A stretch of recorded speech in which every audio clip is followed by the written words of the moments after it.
Chapter 527. You Wuxia people still want to win. You're dreaming. With the arrogant voice, Ji Ningquan came over with An Qishuan and Pu Zaixiang. Ji Ningquan said proudly, Wuxia people, you can't win. Admit defeat as soon as possible. Zhou Tao said angrily, you guys want to challenge our Wuxia people? You're dreaming. An Qishuan said, do you Wuxia people only rely on words? Don't you see how many times you've lost? It doesn't matter how many times you lose. As long as my boss is here, you will never win. If Zhou Tao was not sure of winning before, Qin Haodong was full of confidence after his arrival. With such a supreme power expert, they would not lose in any case. Ji Ningquan looked at Qin Haodong and said, Qin Haodong, right? I've heard of you. You have a little ability. You've beaten a few hooligans. The school has also given you a commendation, but you are definitely no match for us. We are Taekwondo masters.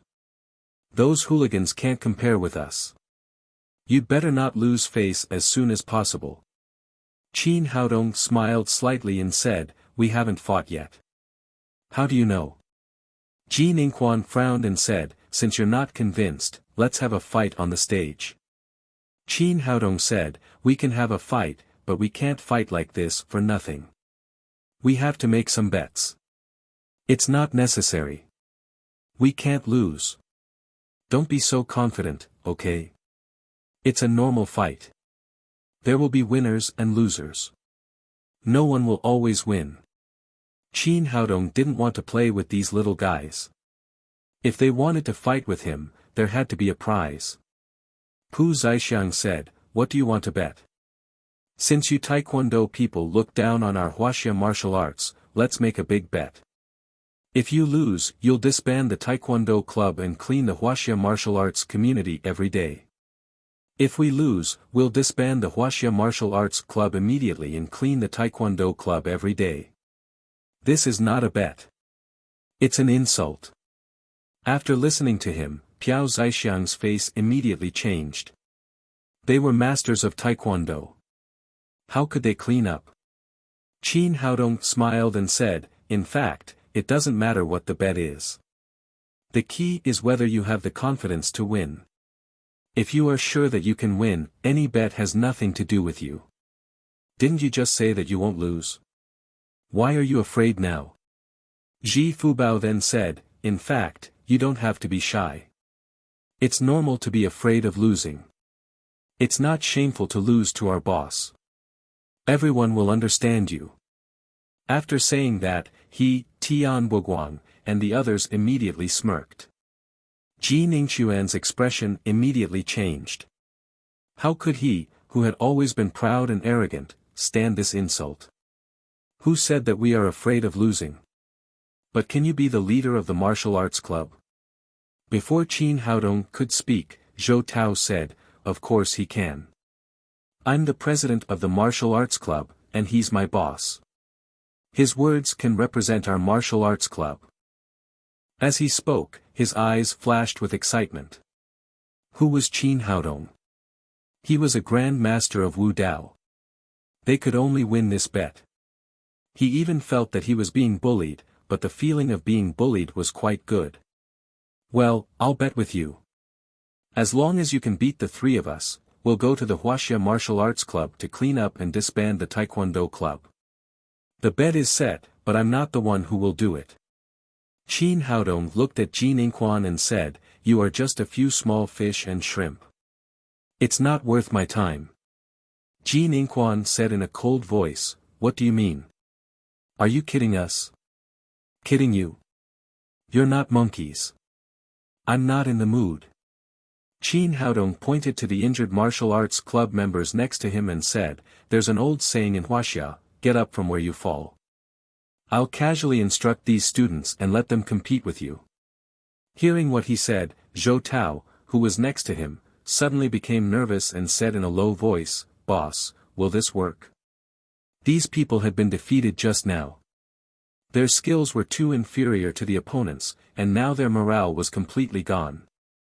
Even if Qin Haodong was a grand master, he couldn't let them win in such a short time. Don't worry, I'm here. Seeing that Qin Haodong was full of confidence, Zhou Tao shut up. Ji Ningquan said, Qin, you have to think about our competition. If there is a bet, we will win 2 out of 3 rounds. No matter who you send, it will be counted as 1 round.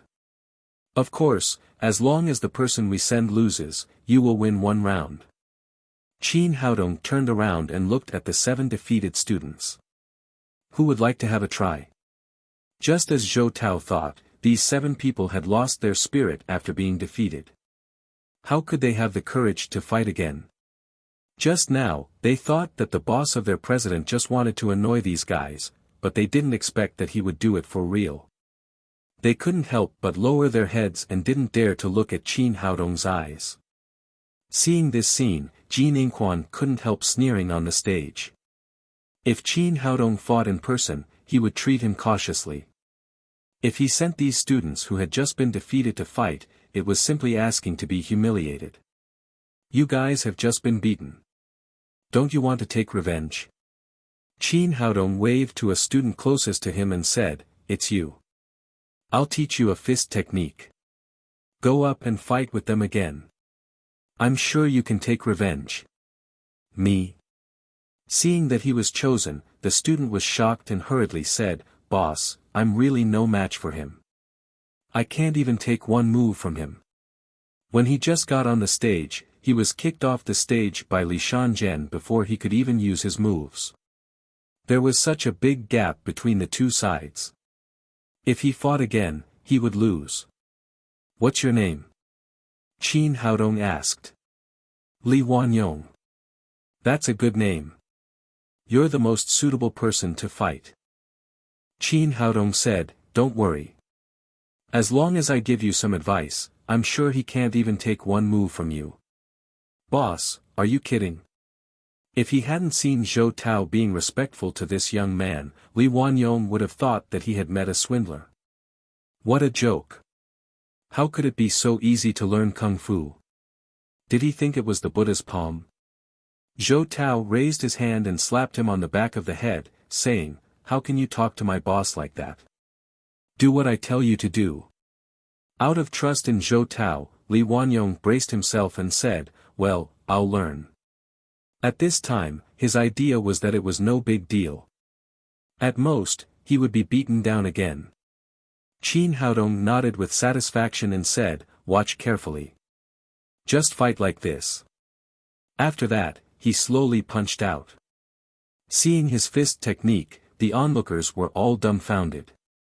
He punched straight ahead. How could this be called a fist technique?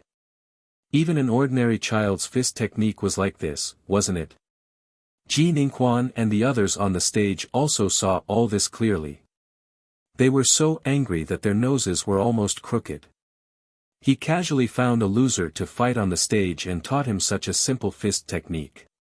Wasn't it a joke? Qin Haodong didn't seem to notice the laughter around him.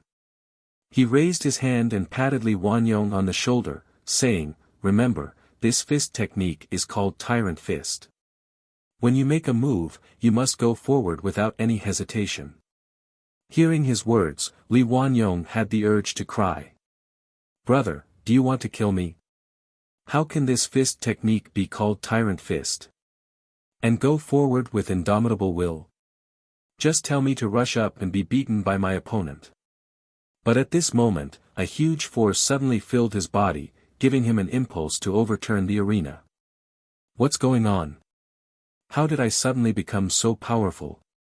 Before he could figure it out, Qin Haodong pushed him onto the arena and said, Go ahead, just do as I say. He had just added a King Kong talisman to Li Wanyong's body, and at the same time left a trace of green with genuine qi. In terms of strength, he could definitely kill the 3 of them in seconds. Li Wanyong walked onto the arena for the second time. Qin Haodong shouted from behind, Just do as I taught you. Use Tyrant Fist to defeat them. Ji Ningquan and the others were about to explode with anger. You want to defeat us brothers with such a weak fist technique? Isn't this a humiliation? Piao Zaixiang stopped Li Shanzhen, who was about to enter the arena, and said, "Brother, you've been tired for a long time. I'll fight this round." After that, he strode to Li Wanyong and shouted, "Boy, make your move." At this time, he wanted to punch Li Wanyong out of the arena and slap Qin Haodong's face hard to vent his anger. "Damn you, go to hell!" Li Wanyong shouted and raised his hand to punch Piao Zaixiang. That was the tyrant fist that Qin Haodong had just taught him. Looking at the fist that was not fast, everyone's heart was in their throat. Could this fist technique work? Piao Zaixiang showed a ruthless look at the corner of his mouth. He raised his hand and punched with all his strength. Fist against fist, he wanted to let his opponent have a good look at what a real fist technique was. It was not a casual punch that could be called a domineering fist. Seeing all this, Qin Haodong laughed. In terms of strength, Li Wanyong, who had the blessing of the King Kong talisman, had an absolute advantage. What he was afraid of was that his opponent would adopt evasive tactics. Everything he had done off the stage just now was to arouse his opponent's anger. Now it seemed that his provocation had succeeded. Li Wanyong would definitely lose if he fought with Li Wanyong. Compared with Li Wanyong's light punch, Piao Zaixiang's punch looked powerful and powerful. It hit hard with a whistling sound in the air. But when the two fists collided, he felt as if he had punched a mountain, or rather, a train heading towards him. What's going on? How could he have such great power? When Li Shanzhen defeated Li Wanyong just now, he saw clearly that Li Wanyong's cultivation was low and his skills were poor. He could not be compared with him at all. How could he have such a strong fist force now? However, he no longer had the chance to understand this question. After the two fists collided, his entire body was like a cannonball that was shot out. He suddenly flew out and directly fell into the ring. I won. I really won. In the ring, Li Wanyong looked at his fist and couldn't believe it. He had really defeated his opponent with one punch. It was so powerful and domineering. And the man who gave him all this was the man who looked younger than him in the audience. When he came to his senses, he ran down the ring and went straight to Qin Haodong. He said sincerely, "Boss, please accept me as your disciple. I want to worship you as my master." But as soon as he finished speaking, Zhou Tao hit him on the back of his head. "Get out of here. How can the boss accept you as his disciple?" He had called Qin Haodong Grandmaster yesterday. If this guy worshipped Qin Haodong as his master, then he would be a generation younger than him. Through this scene just now, he had already admired Qin Haodong to the extreme. With a casual instruction, he could make the weak Li Wanyong defeat the powerful Piao Zaixiang. This was definitely not something that ordinary people could do. Qin Haodong said to Li Wanyong with dissatisfaction, "I just told you to go forward with indomitable will. You didn't understand what I said at all. Otherwise, this punch would at least make your opponent vomit blood." Chapter 528. On the other side of the arena, Piao Zaixiang, who was extremely aggrieved, had just gotten up from the ground. When he heard Qin Haodong's words, he spat out a mouthful of blood. He didn't spit blood because he was beaten, but because he was so angry. Seeing this scene, Qin Haodong patted Li Wanyong on the shoulder and said, "Okay, I didn't say anything." At this time, the surrounding audience came to their senses. They didn't expect that the Wuxia Martial Arts Club, which had been defeated again and again, would finally win a game. Suddenly, tsunami-like cheers resounded throughout the Taekwondo club. Everyone was cheering for one person. Everyone had clearly seen the scene just now.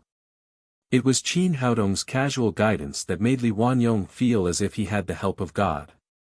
He punched Piao Zaixiang and sent him flying. The cheers gradually dissipated, and the score on the field became 1:00. The Wuxia Martial Arts Club had a good start. Seeing that the opponent who had been abused by him had turned the tables, Li Shanzhen said, "President, let me fight in the next game. I have experience with them." "Well, you fight in the second game." Ji Ningquan agreed to let Li Shanzhen fight, but he still warned him, I think this is a bit strange. We must be careful. And did you notice that what Qin Haodong did just now was to let Piao Zaixiang fight with his people?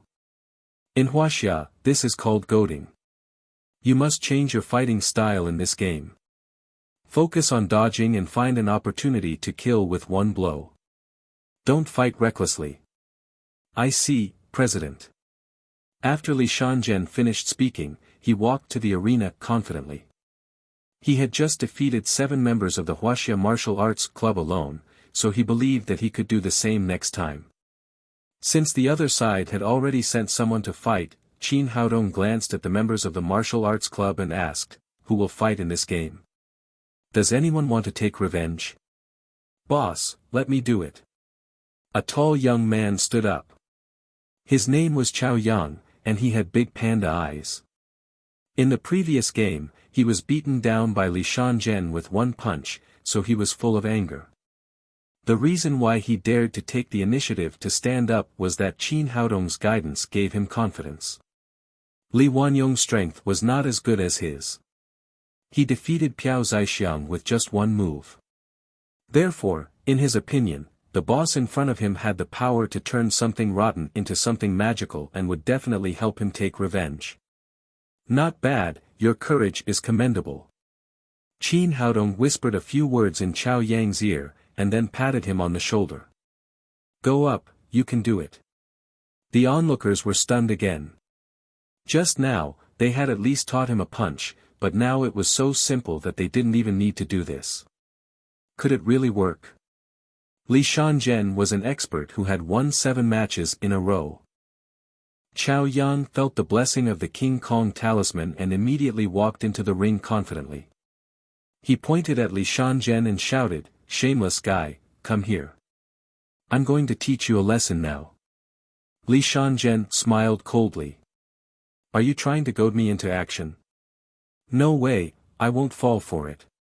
He said, loser, make your move. Watch my fist. Chao Yang shouted and punched at Li Shanzhen's face. This scene was very similar to the previous one, but Li Shanzhen did not choose to fight recklessly. He took a step sideways with his left foot, ready to dodge Chao Yang's move. But he never expected that Chao Yang's fist was a feint. He took it back halfway and then kicked at Qin Haodong's left side. This kick seemed to have been calculated in advance. Almost as soon as Li Shanzhen moved, it was kicked out, and the two reached the same position almost at the same time. That was to say, in the eyes of others, Chao Yang kicked in the air, and Li Shanzhen was kicked by him. When Li Shanzhen realized this, his body had completely lost its center of gravity, and it was impossible to change direction. In a hurry, he raised his right fist and punched hard at Chao Yang's foot. It turned out that a small arm was no match for a big leg. Chao Yang had been blessed by the King Kong talisman, so this kick was extremely powerful. It was impossible for Qin Haodong's small fist to resist it. The fist and the palm collided. With a bang, Li Shanzhen's fist was kicked back. The remaining force of the kick was not dissipated, and then a big footprint was left on his face. Li Shanzhen was kicked into the air and fell off the ring with a plop. Seeing that Chao Yang, who had no power to fight back just now, beat Li Shanzhen like a dog in the blink of an eye, everyone was shocked. What was going on? Who was this young man? Was he an immortal? How could Chao Yang turn defeat into victory just by saying a few words? Li Shanzhen got up from the ground. His cheek was swollen, and there was a footprint of half of the sole of his foot on it, which made him ashamed and angry. He was so aggrieved that he was defeated. It seemed that Qin Haodong had already figured out everything about him. First, he deceived him with a feint, and then he kicked out, knowing that he would dodge to the left. How could it be possible? If he was willing to ask for advice humbly, Chao Yang would definitely give him a satisfactory answer. Because at the moment before the kick, Qin Haodong told him to kick to the left, so he hit the target. Qin Haodong won the second round by secret voice sending. When Chao Yang walked off the stage, the whole audience cheered. According to the previous agreement, 2 out of 3 games would be the best of 3, which meant that Wuxia Martial Arts had already won this round of gambling. Qin Haodong said to Ji Ningquan, "You lost. Fulfill the bet." Ji Ningquan's expression changed slightly, and then he said, "Who said we lost? We agreed to win 3 out of 5 games. Now there are still 3 games to be played." Seeing that this guy was acting shamelessly, Ji Fubao jumped up immediately and shouted, "F***ck, I've lived for so many years, but it's the first time I've seen someone so shameless and righteous." Tian Buguang also shouted, "I've seen shameless people, but I've never seen such a shameless person. Can't you be more shameless?" Shouts and curses rang out from the surroundings.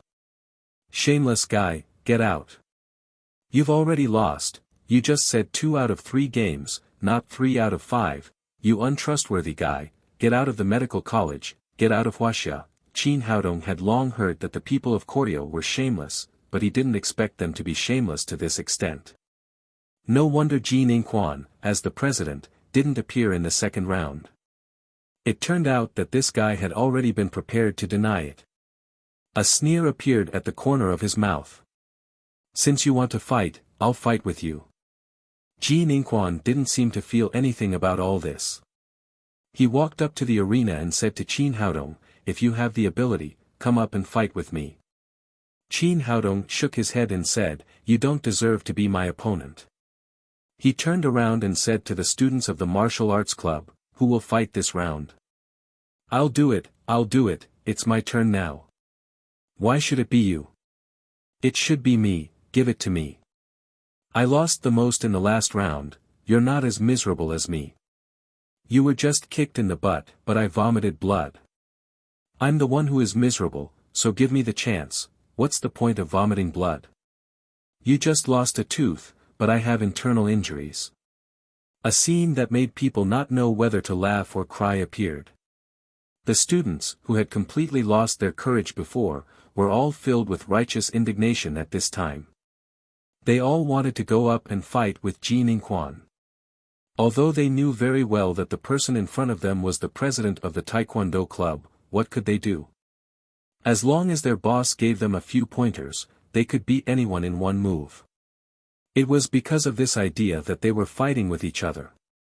Just think about it, they could learn skills and take revenge. Who would want to let go of such a good opportunity?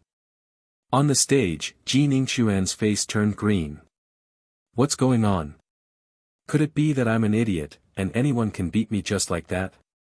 And what the hell is worse? The more miserable your defeat was, the weaker you are.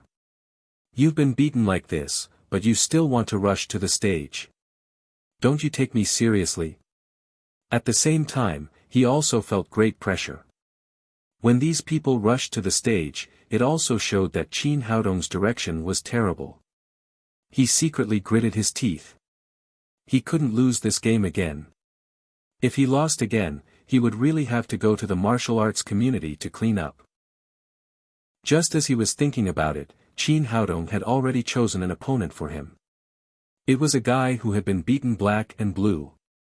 His mouth and eyes were a little crooked, and there was still blood at the corner of his mouth.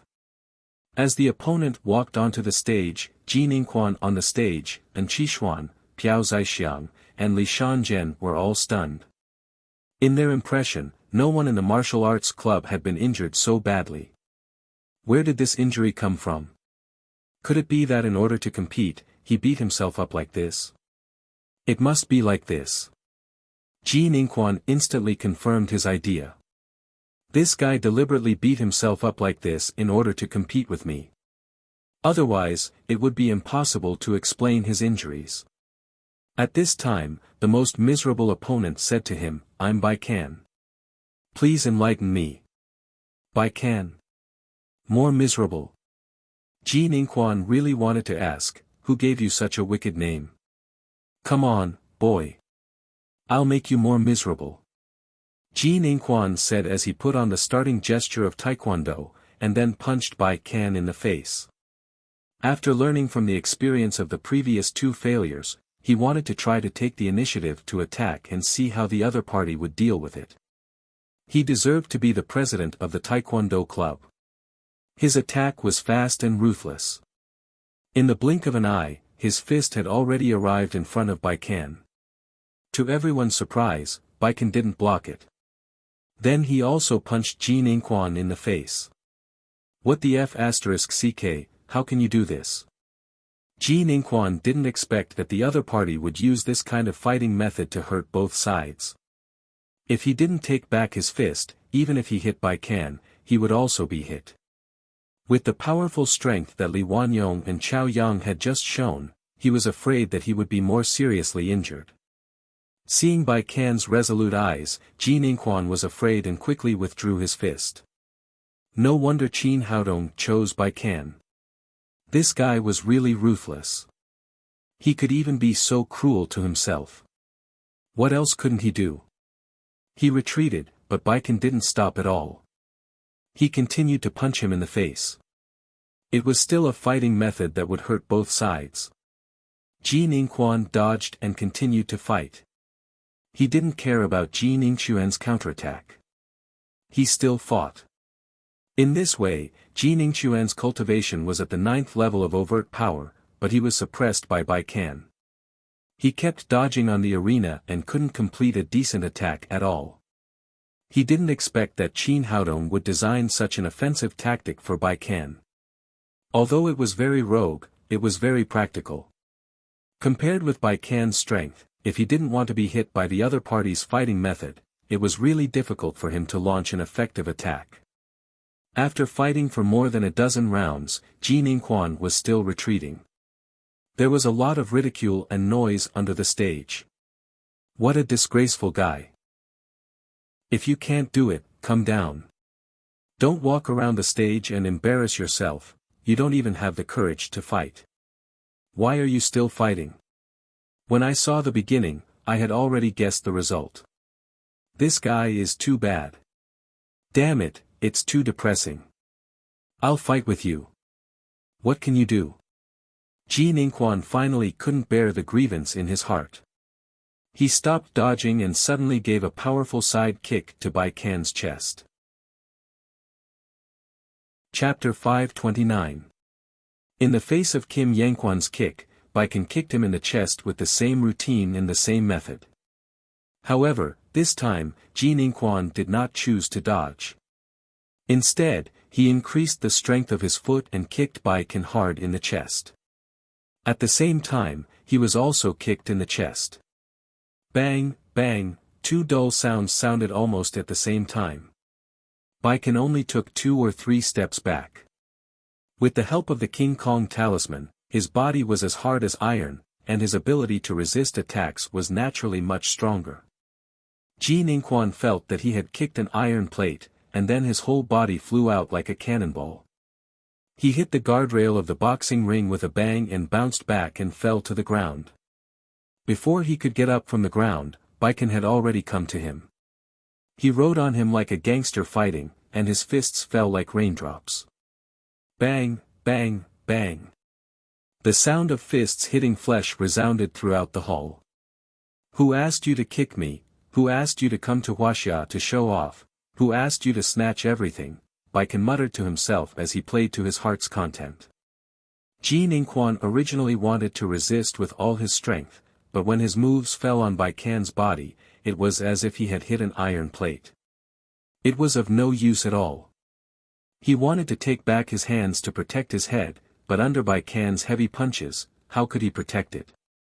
In the blink of an eye, he was beaten like a pig. He wanted to admit defeat, but he couldn't open his mouth at all.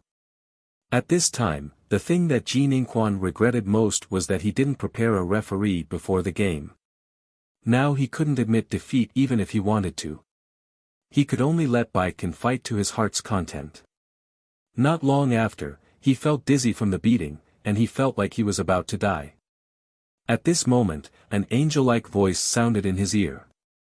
Okay, stop fighting. Qin Haodong went to the ring and raised his hand to stop Baikan. Then he squatted down and looked at Jin Inquan, whose head was like a pig's, and asked, "How about it? Do you admit defeat?" This guy had just turned the best of 3 games into the best of 5 games. If he was let go now, he might make the best of 6 games out of 10, so he had to make sure first.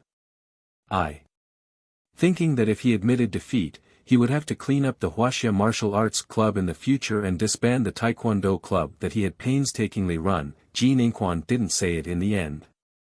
"Since you don't admit defeat, the game is not over yet." Qin Haodong waved his hand to Bai Kan, "Go on." Bai Kan was really fast. In the blink of an eye, 3 or 4 punches landed on Ji Ningquan's face. "I admit defeat, I admit defeat." Ji Ningquan didn't know when he would be beaten if he didn't admit defeat, so he could only say the word "admit defeat" in humiliation. Hearing that the Korean finally admitted defeat, the audience immediately cheered and applauded. An Qishuan, Piao Zaixiang, and Li Shanzhen were pale. They had lost this challenge, and they had lost completely and aggrieved. The taekwondo that they had practiced for so many years was like a child's game in front of this young man from Wuxia. They were easily suppressed to the point that they couldn't even lift their heads. "Are you really admitting defeat? Are you sure you won't regret it?" "I'm sure I admit defeat. I won't regret it.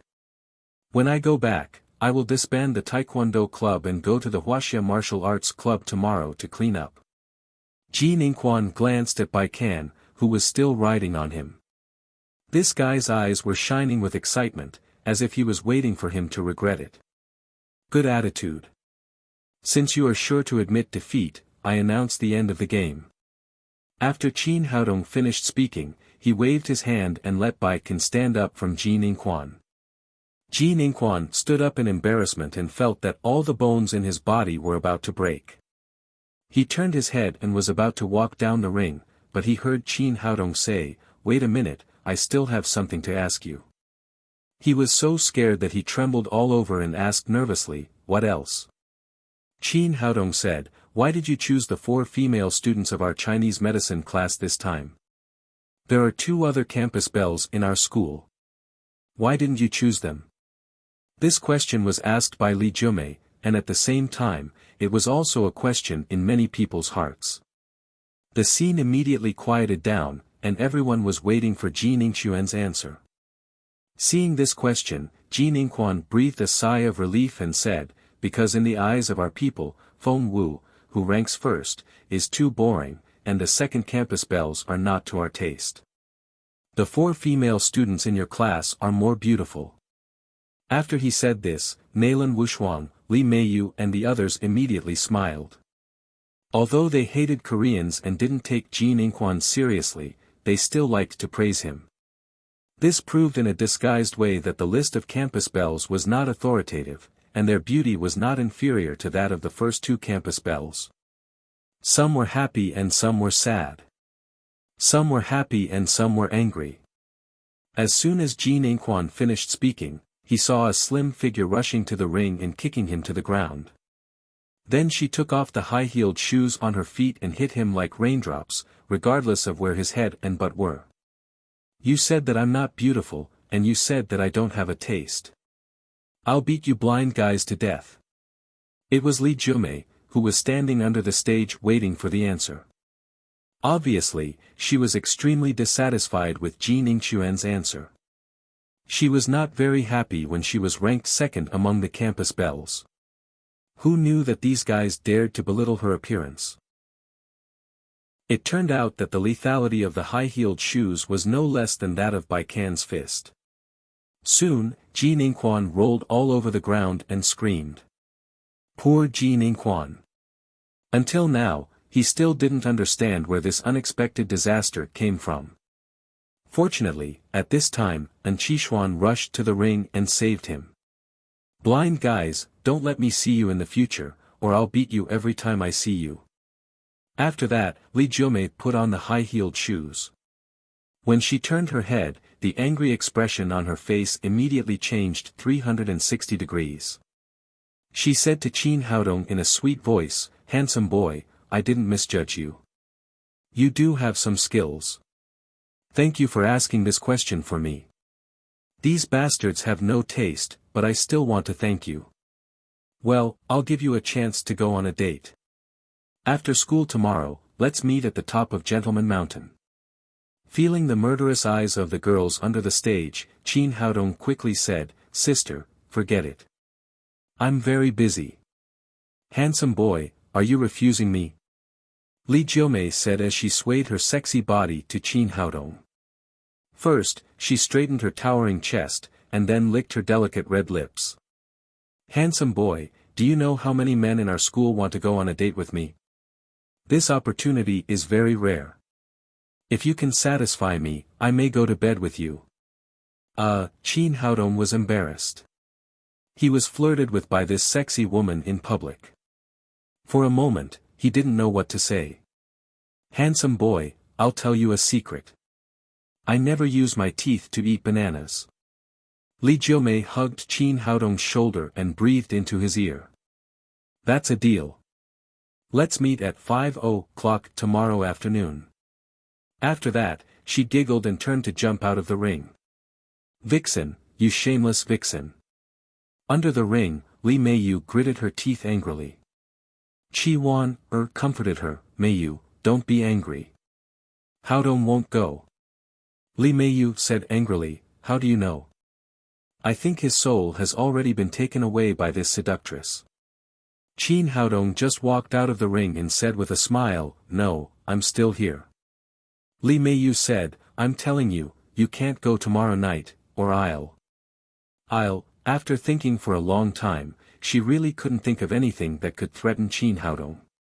She could only say, I'll ask my sisters to ignore you. Qin Haodong said, okay, I won't go. From the bottom of his heart, he really didn't want to go to Li Jiumei's date. Ji Fubao cried, boss, this is the second sexy campus belle. It's such a waste that you don't even want to go to her date. Give her to me. Tian Buguang said, we want to go, but the sexy campus belle doesn't like us, you can go if you want. Anyway, I won't go. Qin Haodong said righteously. At this time, Su Hui, who had been silent for a long time, spoke. She asked, Li Jiumei said that she doesn't use her teeth to eat bananas. What does that mean? Others might not understand, but how could Ji Fubao and Tian Buguang, who claimed to have read all the pornographic films in the world, not know? Seeing Su Hui ask such a question with an extremely serious expression, they could no longer control themselves and laughed out loud. This time, Su Hui felt even more puzzled. She took Li Meiyu's hand and asked, Meiyu, do you know why she doesn't use her teeth to eat bananas? How can she eat it without her teeth? Li Meiyu, who grew up in Hong Kong, naturally knew a little more about this kind of thing. However, it was not appropriate for her to explain in public. She could only falter and say, well, maybe the bananas are too ripe, or her teeth are not good. Originally, she wanted to deal with it, but Su Hui became more and more persistent. She asked, but I think her teeth are very good. Even if her teeth are not good, what does it have to do with Brother Haodong if she doesn't use her teeth to eat bananas? Why does it seem that Brother Haodong will be willing to go on a date with her? Does Brother Haodong also like bananas? Her words shocked everyone. Ji Fubao and Tian Buguang laughed so hard that they almost rolled on the ground. Nailan Wushuang held back her laughter and said, you'd better ask your Brother Haodong this kind of question in private. Only he can give you an answer. Su Hui asked in bewilderment, why do you have to do it in private? Eating bananas is not a private matter. Can't I ask him now? Qi Wan said with a smile, because he has run away now. Su Hui turned her head and saw that Qin Haodong's figure had disappeared at the door of the Taekwondo club. As an old monster who had lived for more than 500 years, Qin Haodong naturally understood that the faster he ran, the better. Otherwise, it was easy to get himself into trouble. After the competition in the Taekwondo club, Qin Haodong's reputation in the medical college had been greatly improved and he had become the idol of thousands of girls. The next day, Ji Fubao immediately came up to Qin Haodong when he saw him. Boss, the latest news is that you are now the head of the 4 male gods of the Shanghai Medical College. Tian Buguang said with an envious face, Boss, if I had your ability, I would change my girlfriend every day. Ji Fubao came over with a smirk and asked, Boss, today is Friday. The sexy campus belle will go on a date with you. Are you really not going? Tian Buguang said, it's a rare opportunity. Boss, I think you'd better go. The second campus belle is so sexy that people will drool when they see her. Who's drooling? While they were talking, Li Meiyu and the other girls came over. Chapter 530. Ji Fubao quickly said, it's okay, it's okay. Tian Buguang said that he didn't have breakfast in the morning. He was a little hungry and drooling. Yes, I'm hungry. I didn't have breakfast. Tian Buguang hurriedly nodded, but he burped a few times as he spoke. It was Ji Fubao's treat for breakfast. He ate 3 bowls of wontons and 4 big meat buns in a row. He was so full that he couldn't take it anymore. You didn't have breakfast? I have 5 meat buns here. They were steamed by my grandma. Take them. It was the simple and kind Su Hui who spoke. She raised her hand and handed the food bag to Tian Buguang. She said warmly, eat it. It's still hot. Tian Buguang immediately felt like vomiting when he saw the buns. His stomach was already full, so how could he eat them? Ji Fubao said with a smirk, hurry up. The buns are delicious when they are hot. Su Hui said, yes, you're welcome. Tian Buguang had no choice but to pick up a bun, take a bite and swallow it with difficulty. He almost burst into tears. He was so full. Fortunately, the life-saving bell rang at this time. He quickly put away the bun. It's time for class. I'll eat after class. The morning passed and it was time for lunch. Tian Buguang was still burping. He swore that he would never eat buns again. Qin Haodong led everyone to the canteen. He was a little worried at first, for fear that someone would jump out to pursue the 4 campus belles around him. Fortunately, it was calm today. The canteen was in order and there were no pursuers. Li Meiyu kept a close eye on Qin Haodong when it was close to school. It seemed that she was afraid that he would go on a date with Li Jiumei. This sexy and beautiful opponent could bring great pressure to every woman. As soon as the bell rang, Qin Haodong suddenly received a call from Nalan Wuxia. I'll give you half an hour to come to my office. Otherwise, you'll have to bear the consequences. After that, she directly hung up the phone without giving him any time to react. He put away his phone. Although he didn't know what Nalan Wuxia was up to, he still had to go after she said so. It was not easy for him to convince Li Meiyu and the others that he was not going to the back mountain for a date, but to run some errands. Then he left the school gate and drove straight to the crime squad in Dongqing district. When he arrived at the captain's office, he saw Nalan Wuxia sitting there with a heavy face. I'm here. Qin Haodong sat opposite Nalan Wuxia, looked at her and said, what's wrong, officer? Who made you unhappy? Nalan Wuxia said with a sullen face, what have you been doing these days? Why didn't you come to see me? I was busy with school, so I came as soon as you called. Qin Haodong took her hand and said with a smile, if I'm late, what consequences do I have to bear? Nalan Wuxia said angrily, if you're late, I'll have sex with someone else and get you a hat. Isn't this a bit too cruel? Qin Haodong asked, what's wrong? Hurry up and tell me. Nalan Wuxia did not speak.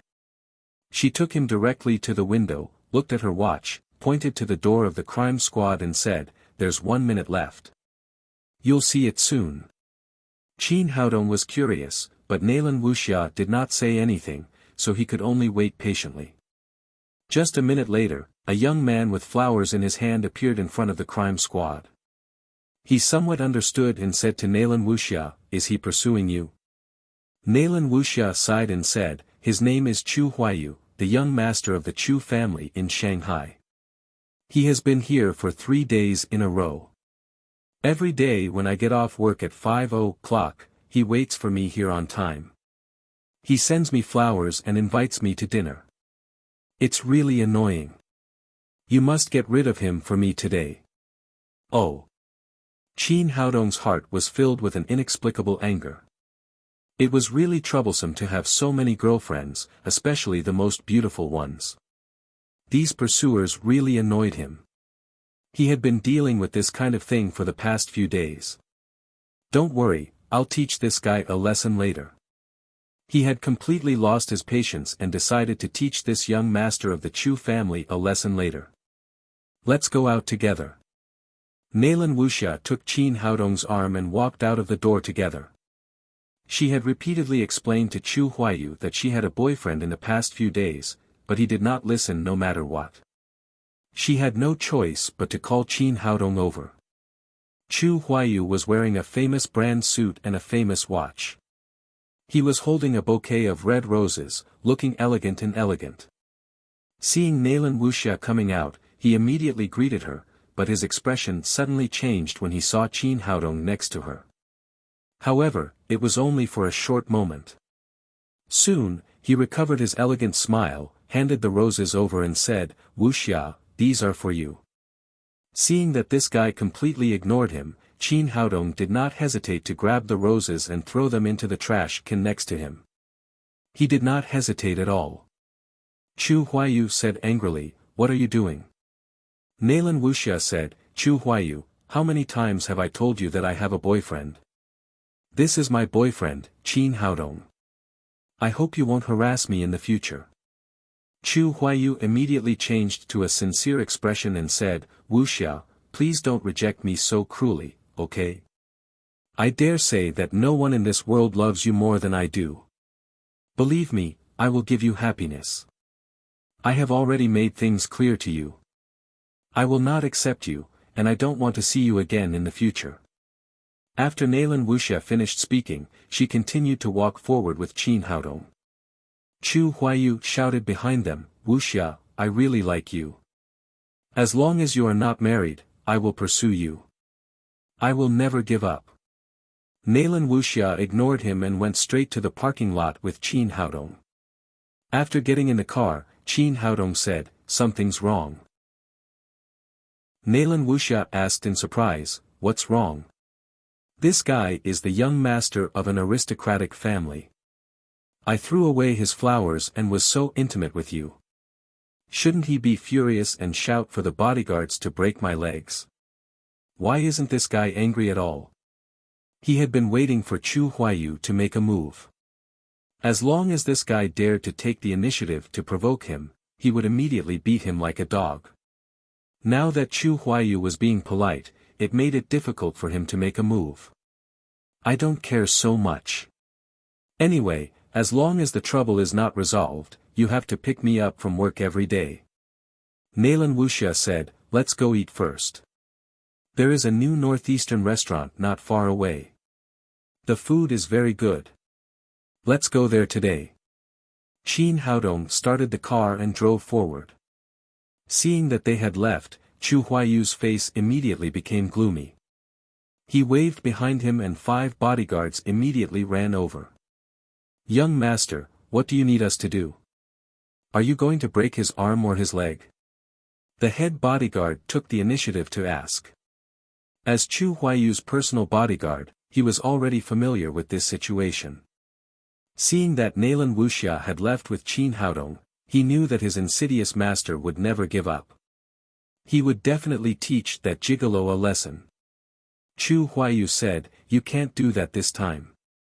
Nalan Wuxia is also the captain of the crime squad. If you go too far, it will easily cause trouble.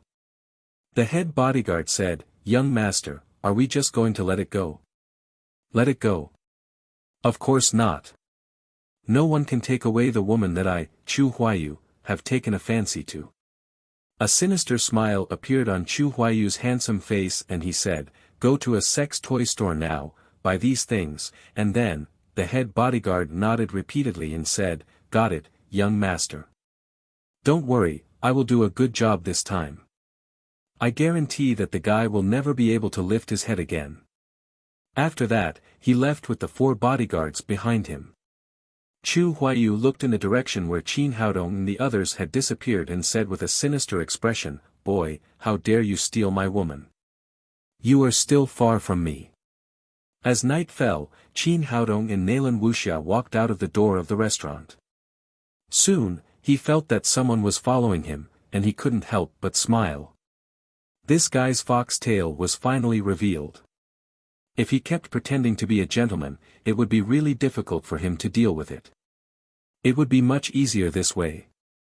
After shopping with Nalan Wuxia for a while, he sent her back to the single dormitory of the crime squad and drove out of the city. Shanghai was one of the most prosperous metropolises in Huaxia. Although it was already night, there were still a lot of people on the street. It was inconvenient to do many things, so he directly chose to go out of the city. Behind his car, 2 black Passats were following him, not too far away, and from time to time they would play a crossover. It had to be said that these guys were good at following him. If it weren't for his powerful spirit, ordinary people wouldn't have been able to find him. The head bodyguard and a bearded bodyguard were sitting in the same car. Seeing Qin Haodong go directly out of the city, the bearded bodyguard said, "Boss, what is this guy going to do?" The head bodyguard said, "Who cares?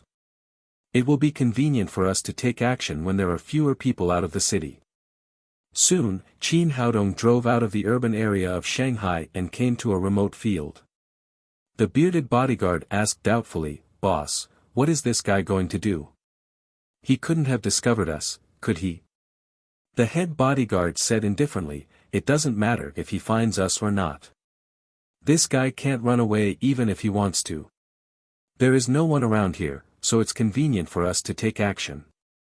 He had enough confidence that the 5 people on his side had undergone strict training. They were definitely not people that a gigolo could compete with. The other bodyguards also didn't think much of it. They had done this kind of thing many times, but it was the first time they had encountered someone who was so cooperative. He knew that someone was following him, but he still took the initiative to run to a place where even rabbits didn't shit. Wasn't he courting death? If you don't court death, you won't die. This sentence was very reasonable. Qin Haodong chose a hillside and parked the car. Then, he got out of the car and stood beside the car, waiting for these people calmly. Soon, 2 Passats stopped behind him. 5 people got out of the car. One of them was carrying a big bag, and the other was carrying a camera. This made Qin Haodong quite surprised. What were they doing? Shooting a movie or paparazzi? He looked at them and asked, "What are you doing? Did Chu Huaiyu ask you to come?" The head bodyguard said jokingly, "You guessed right. Young Master Chu asked us to come. He asked us to shoot a special film for you and then post it on the internet to make you popular." The bearded bodyguard put the big bag on the ground, opened the zipper, and took out things one by one. There were candles, handcuffs, nurse uniforms, and all kinds of weird things. He said with a sinister smile, "Kid, do you see this? These things were carefully prepared for you. They will be used later." Qin Haodong immediately understood Chu Huaiyu's intention. This guy was playing dirty. He wanted to shoot some unbearable videos of him and then post them on the internet to completely ruin his image in Nalan Wuxia's heart. Chapter 531. The head bodyguard said, "It's a pity that a handsome young man is about to lose his reputation. But you can't blame others. You can only blame yourself for being blind. How dare you provoke the young master of the Chu family in Shanghai? Aren't you courting death?" The bearded bodyguard said, "Ordinary people should have the awareness of ordinary people. You want to steal a woman from the young master of the Chu family. You are tired of living. Forget it, I don't have time to talk nonsense with you. I still have to go back to report." The head bodyguard looked at Qin Haodong contemptuously and said, "Are you going to take off all your clothes yourself, or do you want us to do it for you?" The bearded bodyguard screamed, "I think you'd better do it yourself. It'll be more comfortable that way. Didn't a famous person say that? Since you can't resist, then enjoy it comfortably." Qin Haodong looked at these people and sneered, "If you kneel down now, I can spare you once. If you make me do it, it will be too late." He didn't expect that at this time, the toy boy in front of him still didn't take him seriously. The bodyguard Cho said angrily, "Boy, you are courting death." The bearded bodyguard cried, "Brother, don't talk nonsense with him. I think this boy is itching for a beating. I'll help him relieve the itch first." Then he waved the whip in his hand and lashed at Qin Haodong fiercely. However, as soon as he raised the whip in his hand, he suddenly felt that his hand was light. He didn't know how the whip was in Qin Haodong's hand, but then a sharp pain appeared on his face. Crack, crack, crack. Qin Haodong lashed him to the ground several times in succession. Then he looked at the bearded man who was screaming like a pig and said sarcastically, "What are you screaming for? Didn't you just say that? Since you can't resist, then enjoy it." The head bodyguard's expression changed greatly. He shouted to the remaining 3 bodyguards, "This boy is quite difficult to deal with. Let's go together." After that, the 4 of them swarmed up and surrounded Qin Haodong. But ants were still ants. Moreover, there were only 4 of them. In the blink of an eye, they were all put down to the ground. The head bodyguard was completely dumbfounded and his face was full of horror. No wonder he dared to lead them here. It turned out that Qin Haodong was a master. Qin Haodong waved the whip in his hand and whipped all of them. Then he said jokingly, "How is it? Does it feel good?" The head bodyguard shouted, "Brother, please spare us. We have no choice. Chu Huayu asked us to come. You speak as if you are innocent." Qin Haodong looked at them and smiled. He took out 5 black pills from his pocket, pinched open their mouths, and put 1 pill into each of their mouths. Although they knew that this pill was not a good thing, the bodyguards had no right to resist and could only swallow it. The bearded bodyguard said with a bitter face, "Big brother, what did you give us?" Qin Haodong sneered, "Didn't anyone tell you that I'm a doctor? This medicine is called 3 days intestines shattering powder. After taking it for 3 days, your intestines will rupture and your stomach will rot, and you will die a horrible death." None of them uttered a word after listening to him, but it could be seen from their expressions that they obviously did not believe what Qin Haodong said. The head bodyguard thought to himself, "Do you think this is a movie?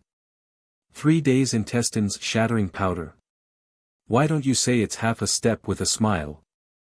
Qin Haodong saw through their thoughts and smiled playfully. "You don't believe me, right? Then I'll let you feel it now." After that, he raised his hand and snapped his fingers. The 5 bodyguards immediately felt a heart-wrenching pain in their stomachs. The pain went deep into their bones, as if their intestines had been split open. Ah, the screams of pigs being slaughtered resounded through the night sky. Fortunately, it was empty and there was no one around. Otherwise, they would really think that it was haunted. "Spare us, big brother, spare us. We believe you, let us go, big brother. We will do anything." The 5 people rolled on the ground in pain and kept begging Qin Haodong for mercy. Qin Haodong snapped his fingers again, and the pain in their stomachs magically disappeared immediately. He looked at his watch and said, "How is it? It feels good, right? It's only been 10 seconds. If you wait for the medicine to take effect 3 days later, you will be in pain for 3 hours, and then you will die." The 5 people lay on the ground, soaked in sweat, and kept panting. Was it only 10 seconds? The pain just now made their hearts tremble when they thought about it. It was as if 10 years had passed. They didn't expect that it would be so short. If they were in pain for 3 hours, it was simply unimaginable. At this time, their intestines were green with regret. They originally thought that it would be a very easy task to complete, but they didn't expect that the other party was such a ruthless character.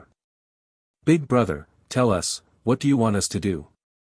The head bodyguard was still a smart man. He knew that Qin Haodong didn't want to kill them. With Qin Haodong's means, he didn't have to go through so much trouble to kill them. Qin Haodong said, "Tell me first, how does Chu Huayu want you to deal with me?" At this time, the head bodyguard naturally didn't dare to hide anything. He told him Chu Huayu's purpose. It was similar to what Qin Haodong had thought. Chu Huayu asked these bodyguards to take off his clothes, then use all kinds of strange methods to make a video and post it on the internet. At that time, even if he still had the face to pursue Nalan Wuxia wouldn't look at him. After that, the head bodyguard quickly explained, "Big brother, this is all Chu Huayu's idea. It has nothing to do with us at all." The other 4 bodyguards also shouted, "That's right, big brother. We all have parents and children to take care of. We followed Chu Huayu to earn some hard-earned money. Please let us go. Seeing that your attitude is not bad, I'll give you a chance." Qin Haodong said, "Go back now and do what I just said on Chu Huayu's body. Then, post it on the internet. If I'm satisfied, I'll give you the antidote for the 3 days intestines shattering powder." This, the 5 bodyguards suddenly looked bitter. Chu Huayu is the young master of the Chu family. We can't afford to offend him. Otherwise, we won't be able to survive in Shanghai in the future. Qin Haodong sneered and said, "If you offend Chu Huayu, you won't be able to survive in Shanghai at most. If I don't give you the antidote for the 3 days intestines shattering powder, you won't be able to survive in the world of the living. You can only report to the underworld." Thinking of what they had just experienced, they shuddered. They didn't want to experience that kind of feeling in their lives. The head bodyguard quickly said, "Big brother, we'll do as you say now. I hope you'll keep your word." Qin Haodong said, "Don't worry. You're just a few insignificant people. I don't need to make things difficult for you. As long as you do as I say, I'll immediately give you the antidote for the 3 days intestines shattering powder. At the same time, I want to remind you that my poison is a secret creation. No hospital can detect it. Don't take any chances. If you don't believe me, you can go and try it." The head bodyguard gritted his teeth and said, "Let's go find Chu Huayu now." After that, the 5 people put the whips and other things back into their bags. They turned around and got into the Passat. They drove to the city of Shanghai. Qin Haodong smiled and turned around to get into the car. As Qin Haodong expected, the 5 bodyguards didn't go back to the Chu family directly. Instead, they went to the hospital in the center of Shanghai. They first saw an expert doctor, and then did a full-body blood test. The result was that they were very healthy, and there were no signs of poisoning. The bearded bodyguard said to the head bodyguard, "Big brother, it's really like what that kid said. The hospital can't detect that we were poisoned, let alone detoxify it. What should we do?" The head bodyguard said with a livid face, "What else can we do now? We can only do as he says." Another bodyguard said, "Chu Huayu is the young master of the Chu family. If we offend him, we really won't be able to establish ourselves in Shanghai in the future. We might even go to prison." The head bodyguard said, "Do you want to die? If we can't establish ourselves in Shanghai, at least we can go to other places. If we offend that person, we only have 3 days to live. Everyone, get ready. We'll go to other places immediately after we're done." Another bodyguard said hesitantly, "Big brother, is this really okay? Why don't we call the police?" Xiao Hu's bodyguard slapped the back of the bodyguard's head and said, "Are you King crazy? You can't even detect a bit of poison now. Why do you call the police? Do you want the police to think we're mentally ill? Everyone, stop talking nonsense. If you don't want your intestines to be broken in 3 days, do as Big Brother says. Thinking of the taste of the 3 days intestines breaking powder, they immediately stopped talking. They knew that there was no other way but to carry out Qin Haodong's orders. At this moment, the head bodyguard's cell phone rang.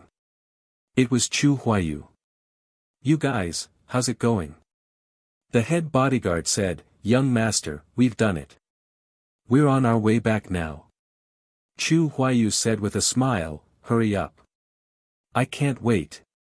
I really want to see that kid get wax dripped on him." "Don't worry, young master. We'll be back in 10 minutes. The head bodyguard hung up the phone and rushed to the Chu family's villa with a few people. Chu Huayu sat on a comfortable leather sofa and tasted red wine happily. He kept imagining various scenes of Qin Haodong being put on a nurse's uniform and then whipped and dripping wax. "Kid, you want to steal my woman? Let's see if you still have the face to appear in Shanghai in the future. Even if you're thick-skinned, Nalan Wuxia will think that you're gay. She won't even look at you again." At this point, he laughed out loud. At this moment, there was a knock on the door. The head bodyguard said, "Young master, we're back. Come in." After seeing the bodyguards enter the door, Hu Huayu said eagerly, "Show me the video. Is it good? Did you enjoy it? Don't worry, young master will definitely make you satisfied." The young bodyguard said with a wretched face. Then, he turned on the camera and attracted Chu Huayu's attention. Chu Huayu stuck out his head and stretched his neck. He was about to enjoy Qin Haodong's hardcore video when the head bodyguard made a move behind him. He slashed the back of his neck with his palm. Before he realized what was going on, he had already fainted. When Chu Huayu woke up again, he found that he had been tied up and his clothes had been taken off. A drop of hot liquid dripped on his body, causing him to twitch in pain. He turned his head and saw a bodyguard standing next to him, holding a burning candle in his hand. Before he could come back to his senses, the whip in the hand of the head bodyguard next to him had already hit his body. On the opposite side, the bearded bodyguard was carrying a camera to record all of this. "What are you doing? What the F***ck are you doing? Are you all crazy?" Chu Huayu couldn't believe everything in front of him. He originally wanted to inflict something on Qin Haodong, but he didn't expect to enjoy it all. If it weren't for the severe pain coming from his body, he would really think that he was dreaming. The head bodyguard sneered and said, "Young master, you can't blame us. You can only blame yourself for provoking someone you can't afford to provoke." Chapter 532. Chu Huayu was speechless for a while. As the young master of the Chu family, he often said this to others, but now he was using it on himself. However, he had no time to think about who Qin Haodong was. Since these bodyguards had betrayed him, he could only ask for help from others. "Help! Someone come!" He began to shout desperately. The head bodyguard sneered and said, "You don't have to shout. We have already dismissed everyone before we entered the door. It's useless even if you shout yourself hoarse." It turned out that he was right. Chu Huayu shouted for a long time, but there was no movement outside. He couldn't blame others for this. It was all his own fault. He often did some shameful things in his room, so the room's soundproofing was particularly good. There was no one nearby, so no matter how he shouted, his family in the distance could not hear him. Seeing that it was useless to call for help, he said to the head bodyguard and the others, "How much did that kid give you? Tell me a number, and I can double it for you." The head bodyguard shook his head and said, "Young master, it's not about money. Since you can't resist, you should enjoy it." After that, he raised the whip in his hand again and screams sounded. These bodyguards were afraid that Qin Haodong would not be satisfied if they were too light, so they used all the tricks they knew on Chu Huayu one by one. He also wore all kinds of clothes in the big bag, including nurse's uniform, waiter's uniform, and queen's uniform. All kinds of costumes made Chu Huayu want to die. After tossing and turning for half the night, they were very satisfied with their results. They selected some classic works and uploaded them to the internet. Then, they tied Chu Huayu up again, gagged him, locked the door, and left. The next morning, in the Sun family of Shanghai, the family master, Sun Xingtian, called the housekeeper over and asked, "I just passed by the Shui's jewelry and saw that the commercial building opposite us suddenly had a Lin's jewelry sign. What's going on? Is our Sun family going to do a jewelry business?" The housekeeper said, "Master, I don't know. The second miss is in charge of that building. Call Qianshan over. I'll ask her." "Yes, family master." After the housekeeper finished speaking, she walked towards Sun Qianshan's room. In the past few days, Sun Qianshan had been living in fear.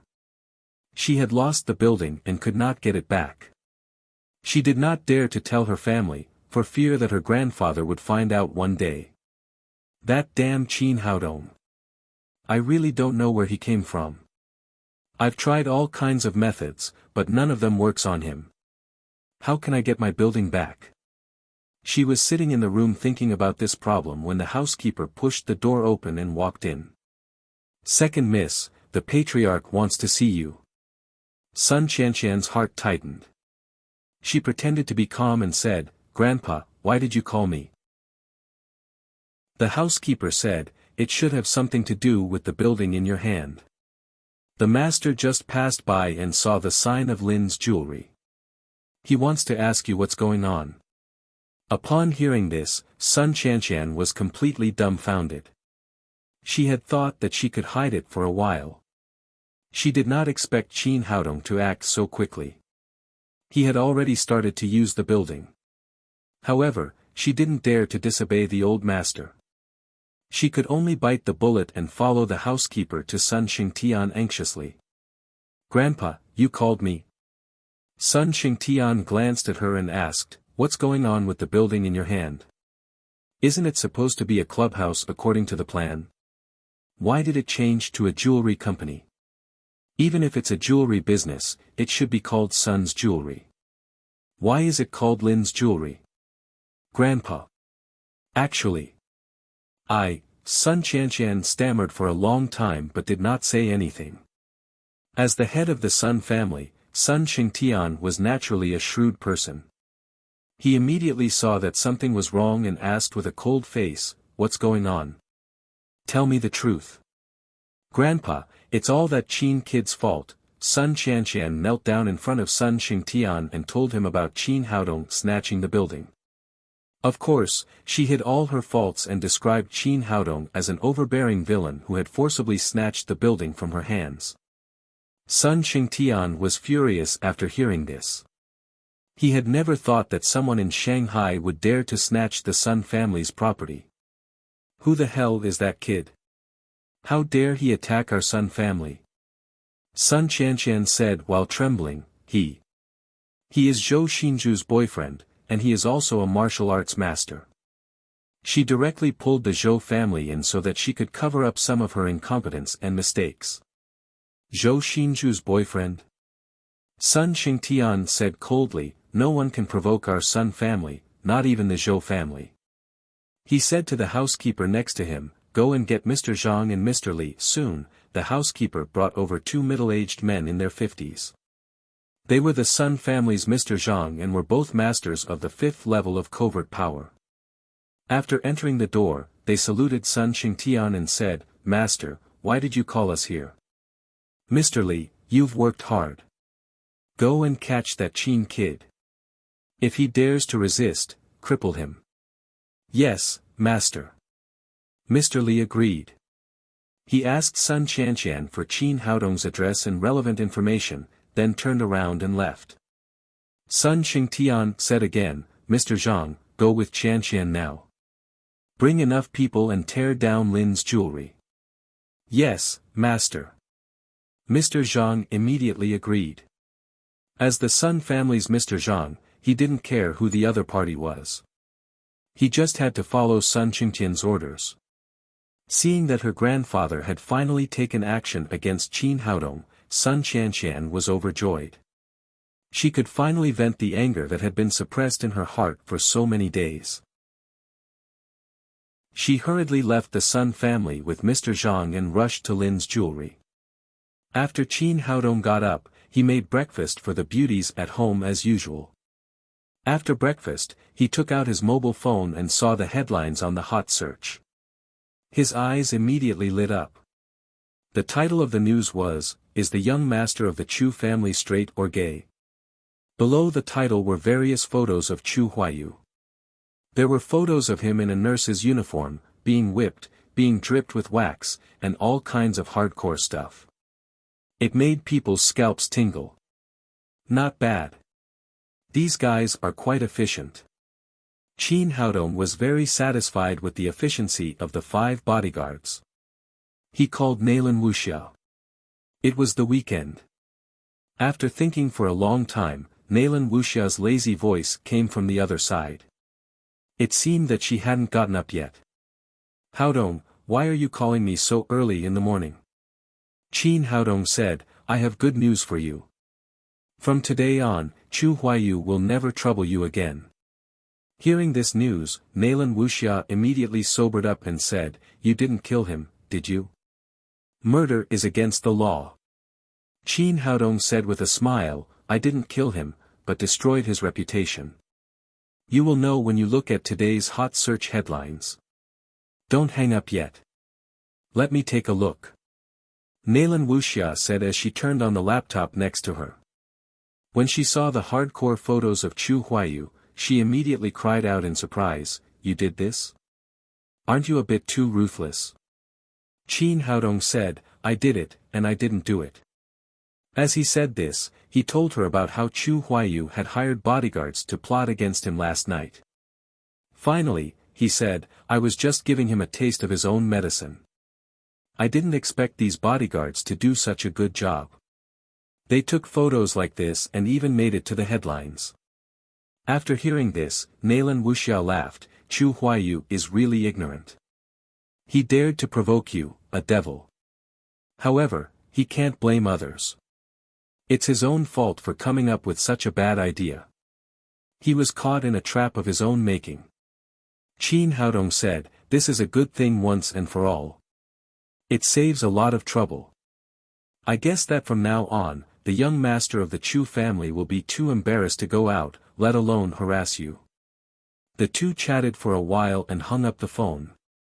At this time, Saber walked in and said, "Boss, there are 5 people outside. They said they were looking for you."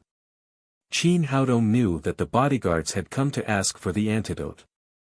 He grabbed a box of hawthorn pills next to him and took out 5 pills. He handed them to Saber and said, "Give them to them. Tell them to take them and leave immediately." In fact, he didn't have the poison of the 3 days intestines shattering powder at all. He just used a little trick with greenwood genuine qi to make those people feel like dying. However, this was a one-time use. Even if they didn't take the medicine, there would be no problem. Saber didn't ask much. He took the 5 hawthorn pills and gave them to the bodyguards. After getting the antidote, the bodyguards thanked him profusely. They immediately swallowed the pills and left Shanghai in a hurry.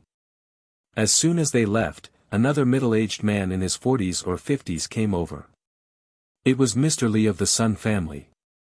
Saber looked at Mr. Li's unfriendly appearance and immediately became vigilant. He asked, "Who are you looking for?" As the Sun family's Mr. Li, an expert at the 5th level of covert power, Mr. Li had always been arrogant. He raised his chin and said arrogantly, "Does Qin Haodong live here?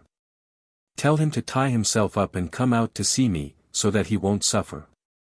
Saber frowned and said angrily, "Who are you? Are you looking for trouble?" "I'm Mr. Li of the Sun family in Shanghai. Tell Qin Haodong to come out and die. I think you're looking for death." Saber roared angrily and suddenly punched toward Mr. Li's face. Mr. Li's expression changed. He originally thought that Saber was just an ordinary bodyguard. He didn't expect Saber to be so strong. He quickly dodged the punch and the two of them fought together. During this time, the 6 people of the divine mercenaries had reached the 5th level of covert power with the help of the spirit culturing pill. As the captain, Saber's cultivation was no less than that of Mr. Li. The two of them were fighting for a while. Qin Haodong put down the phone and was about to appreciate those classic photos of Chu Huayu. Lin Momo hurried in from outside and said anxiously, "Haodong, something bad happened." "What's wrong?" Qin Haodong asked. The person in charge of the group just called and said that the renovated headquarters of Lin's group was smashed and our staff was injured. Qin Haodong stood up and said angrily, "Who did it?" Lin Momo said, "It said that the leader is Sun Qianqian, the second daughter of the Sun family. This woman is not done yet." Qin Haodong said, "Let's go and have a look." He went out with Lin Momo and happened to see Saber and Mr. Li fighting in front of the door. The two of them had similar cultivation and strength, so it was difficult to determine the winner in a short time. Qin Haodong said to Sword, who was watching the fight, "Who is this person?" Sword said, "He's looking for trouble. I heard that he's Mr. Li of the Sun family." "The Sun family again. It seems that it's not just Sun Qianqian this time." Qin Haodong's expression was cold as he said to Sword, "What are you waiting for? Let's go together. We're in a hurry." Chapter 533. Yes, boss. Sharp Sword and the others disdained gang fighting, but now they got Qin Haodong's order. They didn't care so much anymore. The 6 of them rushed to Mr. Li together. Mr. Li was poor. It was already very difficult to deal with Saber alone. Now there were 5 more masters at the 5th level of covert power. How could he deal with them? He was hit one after another and screamed. Soon, he was tied up by Saber with a rope. Mr. Li was completely dumbfounded, lying on the ground. With his cultivation at the 5th level of covert power, although he was not the top master in the Sun family, he had a high status and was respected. But when it came to Qin Haodong, a random bodyguard was at the 5th level of covert power. What was going on? He thought it was a very simple task, but he fell into the hands of masters and was beaten like a dog. Who was this young man? What virtue or ability did he have to command so many experts? However, Qin Haodong didn't give him a chance to answer his questions. He directly asked Saber to throw him into the trunk and drove straight to the new headquarters of Lin's group. When they arrived, Sun Qianqian and Mr. Zhang had already left with their people. The newly renovated headquarters of Lin's group was in a state of devastation. It was completely smashed, and there were broken walls and ruins everywhere. Seeing Qin Haodong and Lin Momo, several employees who had been beaten black and blue came over. "Mr. Lin, Mr. Qin, you're here," Qin Haodong asked again, "Are you sure they are from the Sun family?" The woman in the lead said she is from the Sun family. Her name is Sun Qianqian. An employee took out his mobile phone and said, "Mr. Qin, I secretly recorded this." Qin Haodong glanced at the video on the mobile phone and was sure that it was Sun Qianqian. However, the people around her were not the bald man's bodyguards, but the warriors of the Sun family. Lin Momo's face was gloomy. After coming to Shanghai, she had been busy with the preparation of Lin's group. These were her painstaking efforts. She thought it would open soon, but she didn't expect it to be smashed into ruins in the blink of an eye. "Haodong, what should we do?" "Of course we go to the Sun family to settle accounts. No one can ride on our heads, not even the Sun family." Qin Haodong had already understood that if the Sun family was not completely eliminated, Lin's group could not have a foothold in Shanghai at all. Now it was time for them to establish their power. He took out his mobile phone and dialed Ma Wenjua's number directly. "Bring all the people in the company and follow me to the Sun family to settle the score." "Boss, did the Sun family provoke us?" Realizing that there was going to be a tough battle, Ma Wenjua immediately became excited. "Those bastards from the Sun family, I've long been displeased with them. Now that they dare to provoke you, boss, I must teach them a lesson this time. Just you wait, I'll immediately bring some people over. After that, he hung up the phone and immediately pulled the emergency assembly button of the Daddy Security Company. All the members of the Daddy Security Company were martial artists.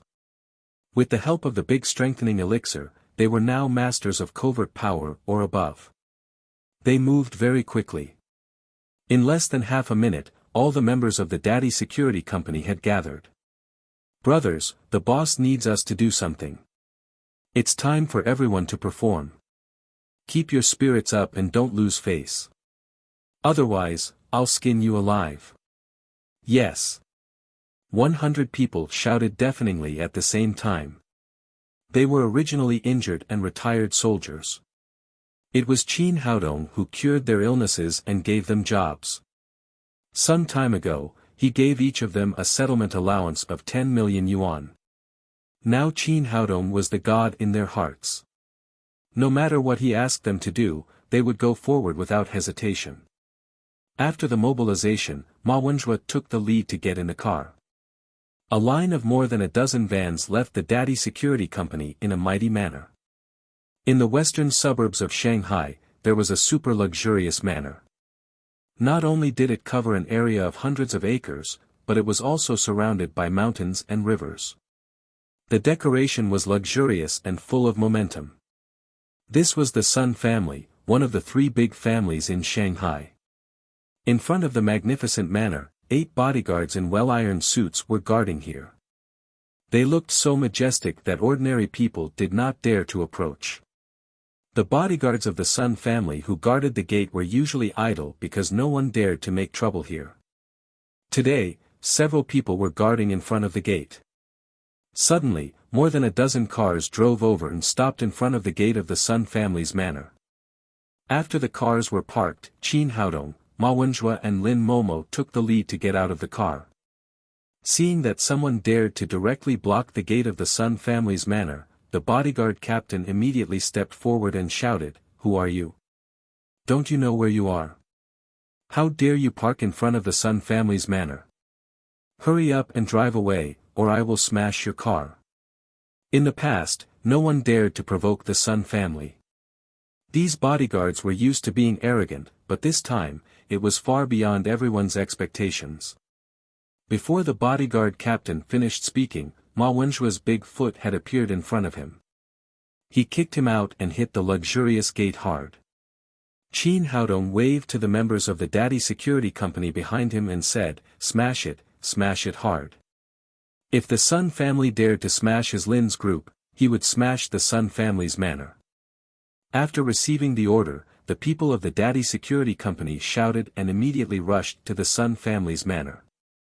The remaining 7 bodyguards were kicked out before they could react. Then, the gate of the manor, which was worth millions of yuan, collapsed and became a pile of scrap iron in the blink of an eye. The people of the Daddy Security Company were all masters of covert power or above. The destructive power of these people together was amazing. Along the way, the extremely luxurious facilities of the Sun family had been turned into a pile of rubble. In the Sun family's manor, in the hall of the master's villa, Sun Qianqian and Mr. Zhang were standing in front of Sun Xingtian. Mr. Zhang said, "Master, I've completed your task. The Lin's group has been completely destroyed." Sun Xingtian nodded with satisfaction and said, "Good job." He turned his head and said to the housekeeper next to him, "Has Mr. Li not come back yet?" The housekeeper said, "Master, there's no news yet, but it should be soon." Sun Xingtian also felt that this should be the case. He had never thought that Mr. Li would fail. It was impossible for a master of the 5th level of covert power to defeat a student at a university. He said with a gloomy expression, later, "Catch that boy surnamed Qin. I want him to see the consequences of offending the Sun family. Even if he is Zhou Xinju's boyfriend, he can't offend the Sun family. Only death awaits him if he offends the dignity of our Sun family." As the master of the Sun family, in his eyes, there was only strength, no right or wrong. Although he knew that Sun Qianqian must have done something shameful in this matter, it was not important, because the Sun family's fist was strong enough. Sun Qianqian also said, "Grandpa, you must teach that boy a good lesson. He has gone too far. Master, big, something bad has happened." At that moment, a bodyguard stumbled in from outside. Sun Qingtian's face darkened and he said with dissatisfaction, "What's the matter? Why are you so flustered?" The bodyguard said, "Master, someone broke into our Sun family's manor. They smashed everything and beat anyone they saw. Our people couldn't stop them at all. We suffered heavy losses." "What did you say? How is that possible?" Sun Qingtian jumped up from the armchair. He couldn't believe it was true. The Sun family had dominated Shanghai for so many years, but they had never been attacked. "Master, it's true. The leader is a young man, and King Ma is following him." The bodyguard didn't know Qin Haodong, but he knew Ma Wenjue. "King Ma, why is he here?" Sun Qingtian had heard of this upstart in Shanghai recently, but he didn't take it seriously.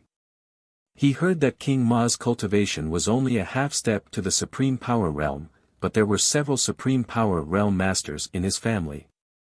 He said to the housekeeper, "Go and invite the 3 high priests of the Sui Han 3 friends. Immediately gather people. Let's go out and have a look." The housekeeper agreed and immediately ran out. Qin Haodong rushed into the Sun family with his people, smashing as he walked. Although countless bodyguards rushed out of the Sun family during this period, they couldn't do anything in front of the powerful Daddy Security Company. They couldn't even stop them. Soon, they were beaten to the point of losing their helmets and armor, wailing on the ground. Suddenly, another group of people rushed out from the depths of the manor. The leader was an old man with white hair and beard. It was Sun Qingtian, the master of the Sun family. Behind him, there were 3 middle-aged men in robes. They had extraordinary temperaments, and it was obvious that they were masters. There were many warriors around these 3 people, but their cultivation was not very high. Only a dozen of them could reach the level of covert power. "All of you, stop right there!" Sun Qingtian shouted, full of power as the master of the family. In the end, he found that the people opposite him didn't take him seriously at all. They beat and smashed whatever they should, without any intention of stopping. The people of Daddy Security Company only had eyes for Qin Haodong, so they wouldn't take his orders seriously. As long as the boss didn't order them to stop, they would keep smashing. Sun Qingtian was so angry that his beard twitched. He shouted to Ma Wenjue, "King Ma, isn't this a bit too much? Hurry up and tell your people to stop." Ma Wenjue said happily, "Old son, you're wrong this time. Daddy Security Company is not mine. This is my boss." As he spoke, he pointed to Qin Haodong, who was standing with his hands behind his back. Sun Qingtian looked at Qin Haodong and shouted, "Boy, who are you? Why did you smash my house? Hurry up and tell your people to stop." "Stop? Why should I stop?" Qin Haodong sneered, "You just smashed my jewelry company, and now I'm smashing your manor. So you're the villain who bullied my granddaughter." Only then did Sun Qingtian know Qin Haodong's identity. He asked, "Why are you here? Where's Mr. Li? Are you talking about him?" Qin Haodong waved his hand behind him and threw Mr. Li, who was tied up like a rice dumpling, over with a long saber. Sun Qingtian's expression changed greatly and he said angrily, "Qin Haodong, you robbed my granddaughter's building, and now you beat our Mr. Li. Do you think we're easy to bully? I'll give you a chance now. Hurry up and tell your people to stop, or you'll have to bear the consequences." Qin Haodong smiled slightly, "Really? Then I'd like to see what the consequences are." Sun Qingtian waved his hand and said to the servants behind him, "Do it." Yes. The people behind him were not ordinary bodyguards, but the elites of the Sun family. After receiving the order, they swarmed up and fought with the people of Daddy Security Company. Sun Xingtian originally thought that he would definitely win the battle because he was fighting on his home ground, but soon his expression changed. Although the Sun family's servants had the advantage in numbers, their cultivation was much worse than that of the people of Daddy Security Company. All of them were masters of covert power or above, while they only had a dozen covert power masters on their side. The others were all defeated in one move. How could they fight? In less than 3 minutes, Daddy Security Company won an overwhelming victory. The people of the Sun family were beaten to the point that they were rolling on the ground, crawling, and pissing their pants. They were as miserable as they could be. Chapter 534. Stop right now. Sun Xingtian sadly found that he had not shouted the word stop as many times in his life as he had today. However, he had no choice. If he didn't stop, his servants would be completely crippled by the people from the Daddy Security Company. Qin, hurry up and tell your people to stop. We can talk. Qin Haodong waved his hand and asked the people from the Daddy Security Company to stop first. Then, he said, if you want to talk, you can compensate for all the losses of our Lin's jewelry and redecorate the smashed house for me. I will only give you 3 days. Not more than 1 day. In your dreams. Sun Xingtian didn't expect Qin Haodong to put forward such a condition. He cried, that building originally belonged to our Sun family. We smashed our own house. Why should we accompany you? Qin Haodong said, you have to be reasonable. My name is clearly written on the property certificate of this building. How can it belong to your Sun family? Sun Xingtian cried, it originally belonged to our Sun family. You snatched it from my granddaughter. Snatched? Your granddaughter is right next to you. Ask her if she dares to say that I snatched this house. Qin Haodong sneered, your granddaughter paid my medical fees for breast enlargement. She asked someone to send the property certificate to me. How can it be that I snatched it? Looking at Sun Qianqian, whose head was almost touching her 2 big balls, Sun Xingtian knew without asking that Qin Haodong was telling the truth. However, he still said, no matter what you say, you attacked our Sun family today. If you want to solve it, we have our conditions. Qin Haodong smiled slightly and said with great interest, tell me, what are your conditions? Sun Xingtian straightened his back and said domineeringly, first, return our Sun family's building. Second, compensate for our current losses.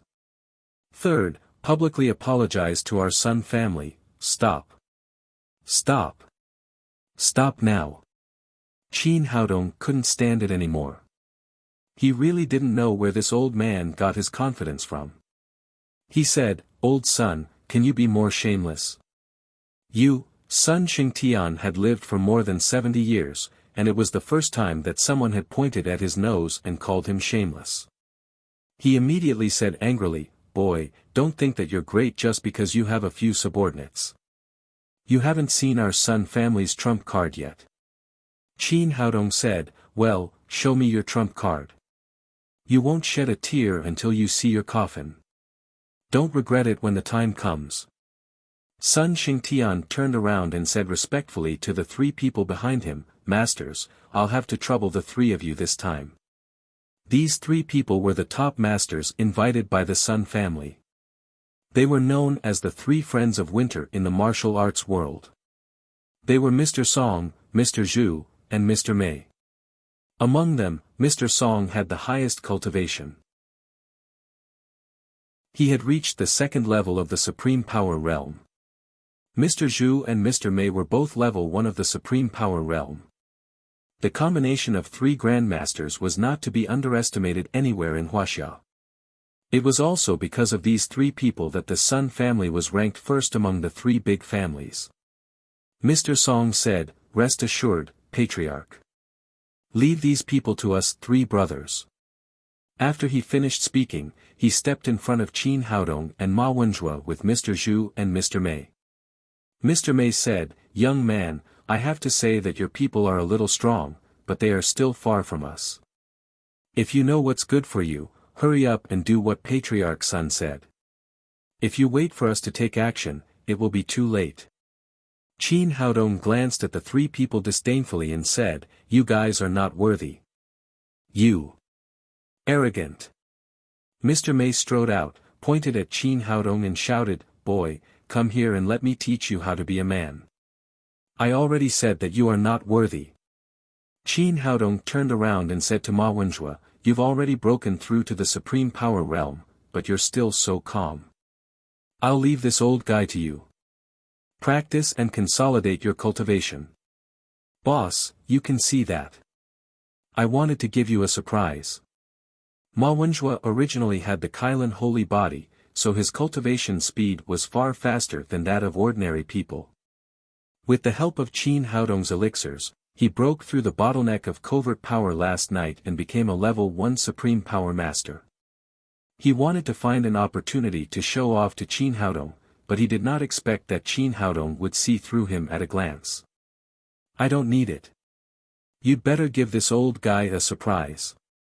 Qin Haodong pointed at Mr. Mei and said, "Don't worry, boss. I'll definitely beat him up." After Ma Wenjue finished speaking, he strode in front of Mr. Mei. "You're a level 1 supreme power master. You're pretending to be mysterious. I'll expose your true colors." In Mr. Mei's opinion, the conversation between the two was for him.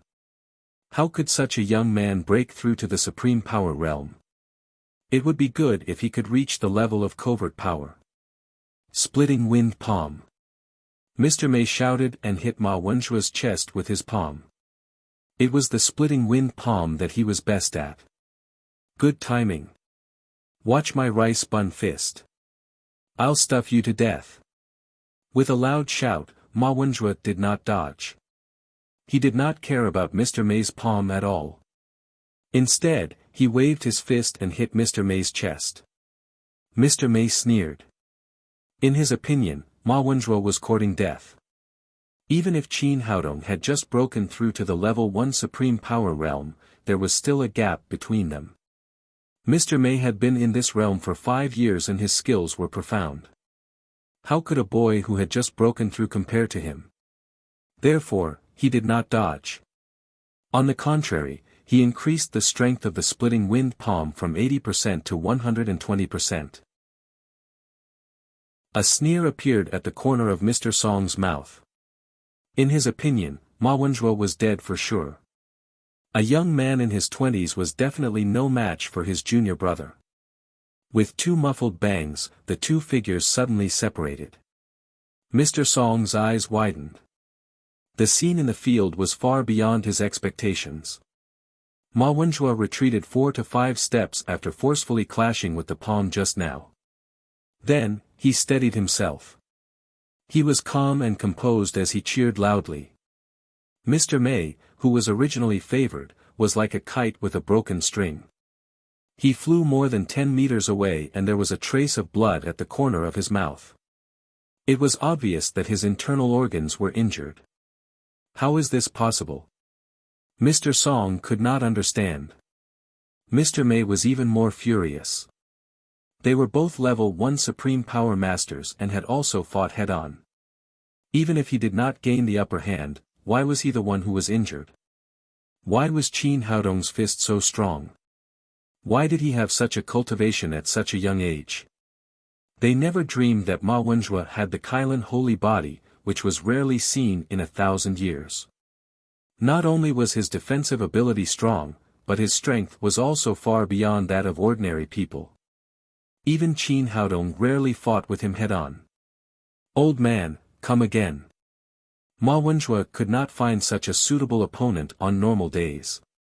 Today, he had caught Mr. Mei. How could he let him go so easily? In a flash, he appeared in front of him and punched again. With the previous lesson, Mr. Mei did not dare to fight head-on again.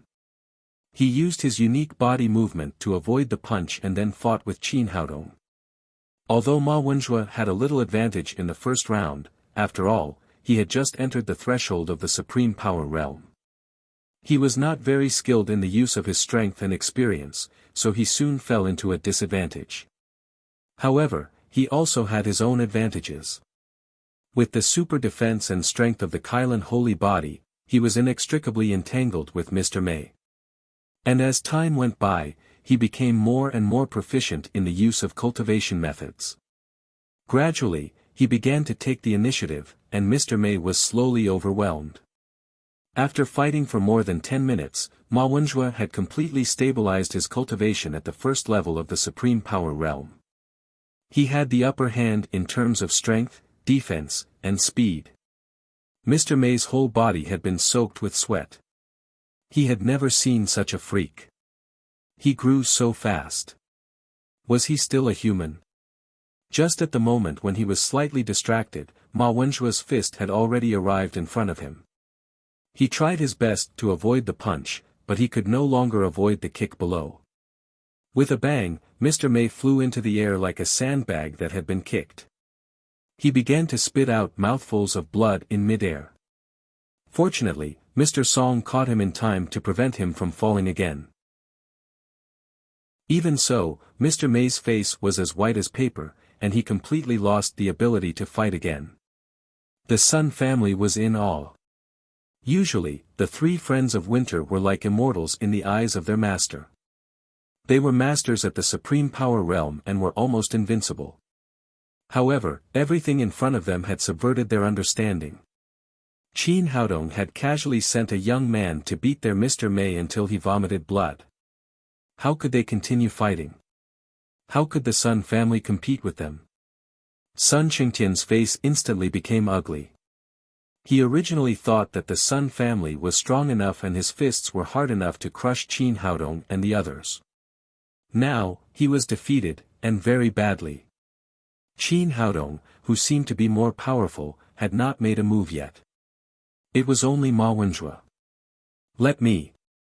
After a loud shout, Mr. Zhu jumped into the air and pounced on Ma Wenzhua. The three friends of winter were as close as brothers. Seeing that Mr. May was injured, he wanted to avenge his junior brother. Mr. Zhu was like a mad tiger, constantly attacking. However, his cultivation was only about the same as Mr. May's, so how could he be Ma Wenzhua's opponent? After only a dozen rounds of fighting, he was sent flying by Ma Wenzhua's punch. He fell to the ground and vomited blood. It seemed that his injury was not much lighter than Mr. May's. Two of the three masters had been defeated, and the morale of the Sun family had fallen to the lowest point. Ma Wenzhua had won 2 games in a row and shouted proudly, "Who else? Boy, you're too arrogant." Mr. Song walked over with a gloomy face. "Old man, are you not convinced? Come here and I'll beat you until you vomit blood." As soon as Ma Wenzhua finished speaking, he was pulled back by Qin Haodong. Mr. Song was a real second-level Supreme Power Master, far more powerful than Mr. May and Mr. Zhu. Even though he had the Kylan holy body to protect himself, he could only be a sandbag for Mr. Song. After calling Ma Wenzhua back, Qin Haodong said to Lin Momo, "I'll leave this old man to you." Lin Momo was now a third-level Supreme Power Master, but she lacked actual combat experience. Mr. Song, who was a second-level Supreme Power Master, was just right for her to practice. Seeing that Qin Haodong had asked a woman to fight with him, Mr. Song said with a cold face, "Boy, are you insulting me? If you have the ability, come over and let's fight." Qin Haodong said with a smile, "Old man, I already said that you're not worthy. Beat my woman first. Boy, since you don't care about your woman's life, don't blame me for being ruthless." The successive injuries of his 2 brothers had ignited the anger in Mr. Song's heart. A touch of shock flashed across his face, and then his whole body flew into the air. His legs turned into a sky full of leg shadows, surrounding Lin Momo's figure. Those who were familiar with Mr. Song knew that his life's cultivation was in his legs. This time, he was really angry. Lin Momo stood quietly in the field, unmoved by everything in front of her. Seeing that Mr. Song's leg shadows were approaching, she also kicked out in an instant. However, Compared with Mr. Song's legs, her legs were straight and slender, with too much momentum. On the contrary, they were infinitely beautiful. Will this work? Such a beautiful thigh will definitely be kicked off by Mr. Song. Is Qin Haodong crazy? He didn't take good care of such a beautiful wife, but let her die. Although they were enemies, the people of the Sun family still felt infinite pity for the extremely beautiful Lin Momo. Chapter 535. In front of everyone's eyes, the two legs collided. After a loud bang, Mr. Song's body spun like a top and flew into the air, while Lin Momo leisurely retracted her long leg. Her body did not move, and her expression did not change. Obviously, she had gained the upper hand in this hard fight. How is this possible? Mr. Mei, Mr. Zhu, Sun Xingtian, and all the members of the Sun family opened their mouths in surprise. Mr. Song was the well-deserved #1 master of the Sun family, but he actually suffered a loss in a hard fight with this woman. What was going on? Where did this woman come from? How could she be so strong? She seemed to be more powerful than King Ma. Mr. Song was the most shocked. At this time, he was in the air, barely controlling his constantly spinning body. There was a surge of blood in his chest. He never dreamed that he would be the one who suffered a loss in a hard fight. The nightmare had just begun. When his body fell, Lin Momo's palms were already waiting for him. In the air, Mr. Song had no better choice, so he could only choose to fight hard. The four palms of the two people collided again. After two muffled bangs, Mr. Song's body was shaken into the air again. This time, it was embarrassing. No matter how hard he tried, Lin Momo was waiting for him when he fell. The only choice left for him was to fight hard. However, his internal force cultivation was not as good as Lin Momo's. Every time he fought hard, he suffered a loss and was shaken high. In this way, Mr. Song's feet could not land. He could not use his exquisite moves and body movements. He used his actual actions to prove what it meant to be beaten. After fighting hard for a dozen times, he could no longer control himself. He spat out a mouthful of blood in the air. This was the inevitable result after a hard fight between a level 2 Supreme Power Master and a level 3 Supreme Power Master. Don't fight, I admit defeat. In desperation, Mr. Song could only choose to admit defeat in public. Although he was extremely unwilling and aggrieved, he could only choose this way. If he continued to fight, he could not see any hope of recovering, and it was easy for him to be beaten to death. Seeing him admit defeat, Lin Momo did not continue to fight, but returned to Qin Haodong's side. Mr. Song's feet finally stepped on the ground. He wiped the blood from the corner of his mouth and stumbled back to the Sun family's team. Qin Haodong looked at Sun Xingtian and said, "Old man Sun, what other trump cards do you have?"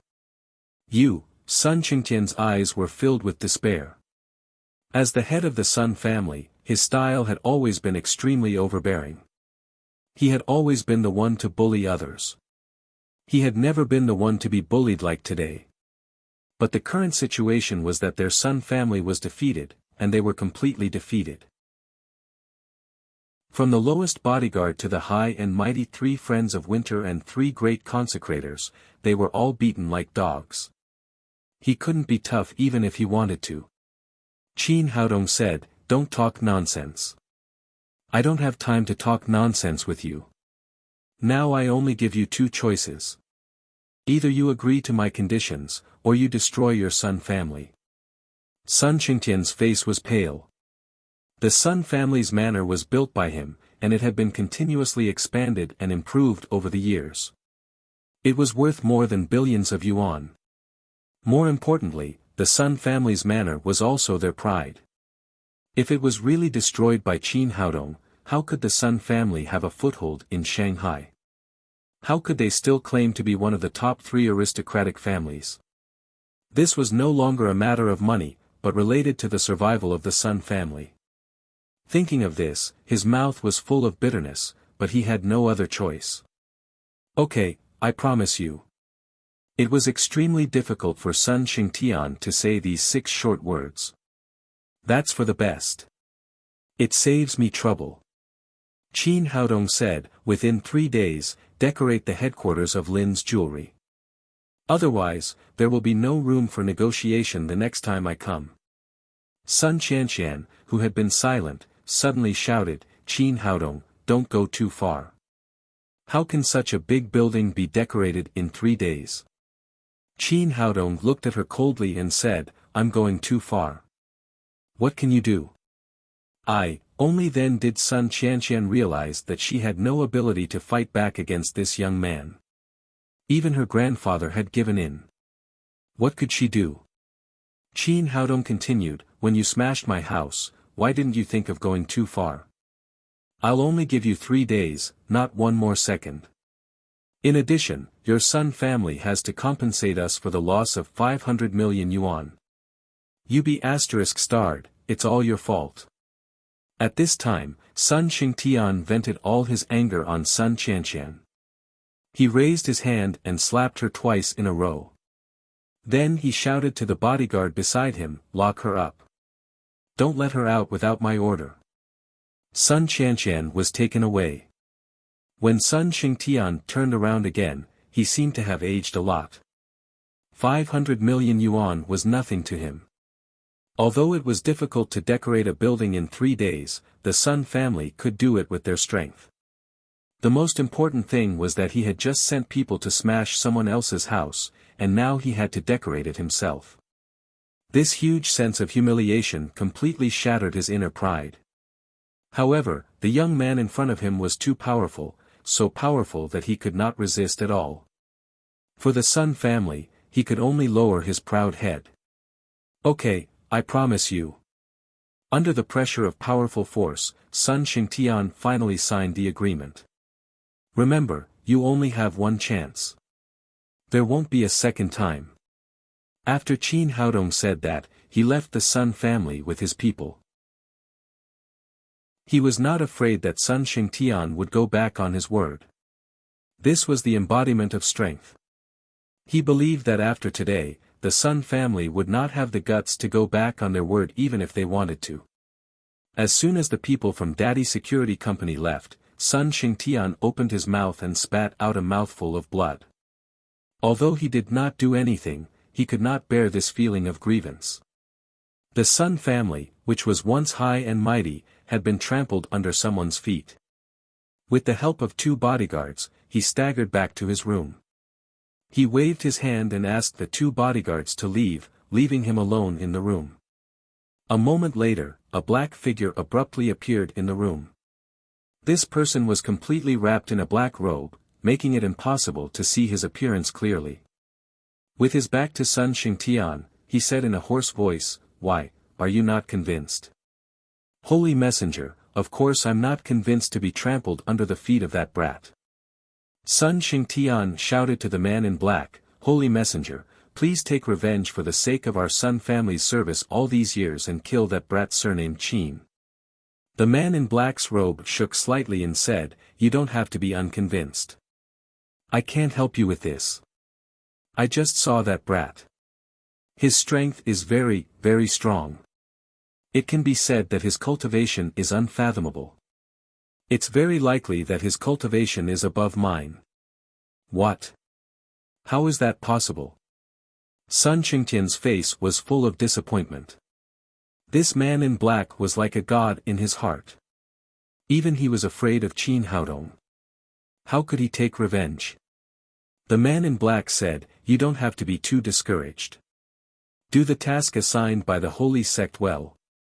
When the holy sect opens in a few days, I will contact the sect master. The masters in the sect will naturally help you get rid of that brat. Speaking of this, he said in a stern tone, but during this period of time, you must restrain the people of the Sun family. If you provoke that brat again and delay the holy sect's important matters, your Sun family doesn't need to exist in Shanghai anymore. Sun Xingtian was so scared that he trembled all over and said respectfully, Sir Divine Envoy, I will remember. 2 hours later, all the core disciples of the Sun family returned to the Sun family's manor and held a family meeting. Most of these people had their own family affairs to take care of and did not live in the manor. When they returned home and saw the dilapidated Sun family's manor, they were filled with righteous indignation.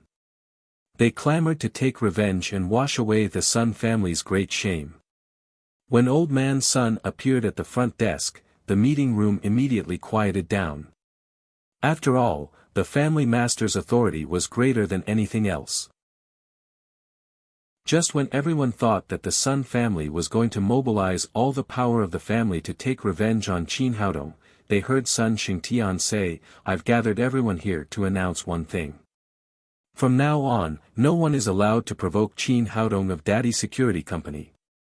Today's matter is over, and no one is allowed to mention the word revenge again." There was an uproar in the meeting room. No one expected that Sun Xingtian would directly give up on revenge.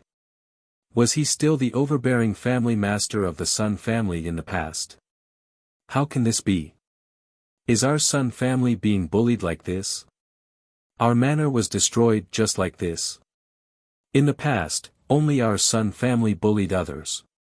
When have we ever been bullied? What does the old man mean? How can we tolerate this kind of thing? These people only saw the tragic situation of the Sun family and did not see the terrible strength that Qin Haodong had shown.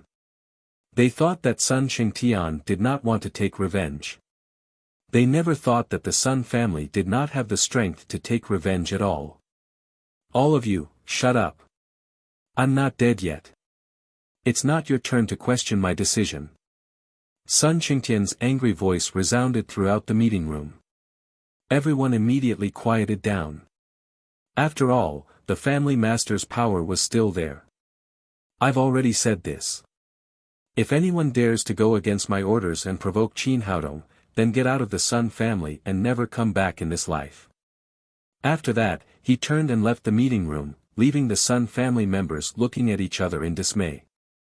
Although these people did not understand what was going on, they had to carry out the family master's order. Otherwise, with Sun Xingtian's ruthlessness, he would definitely be expelled from the Sun family. These people also knew very well that although they usually looked powerful, if they left the Sun family, they would be nothing.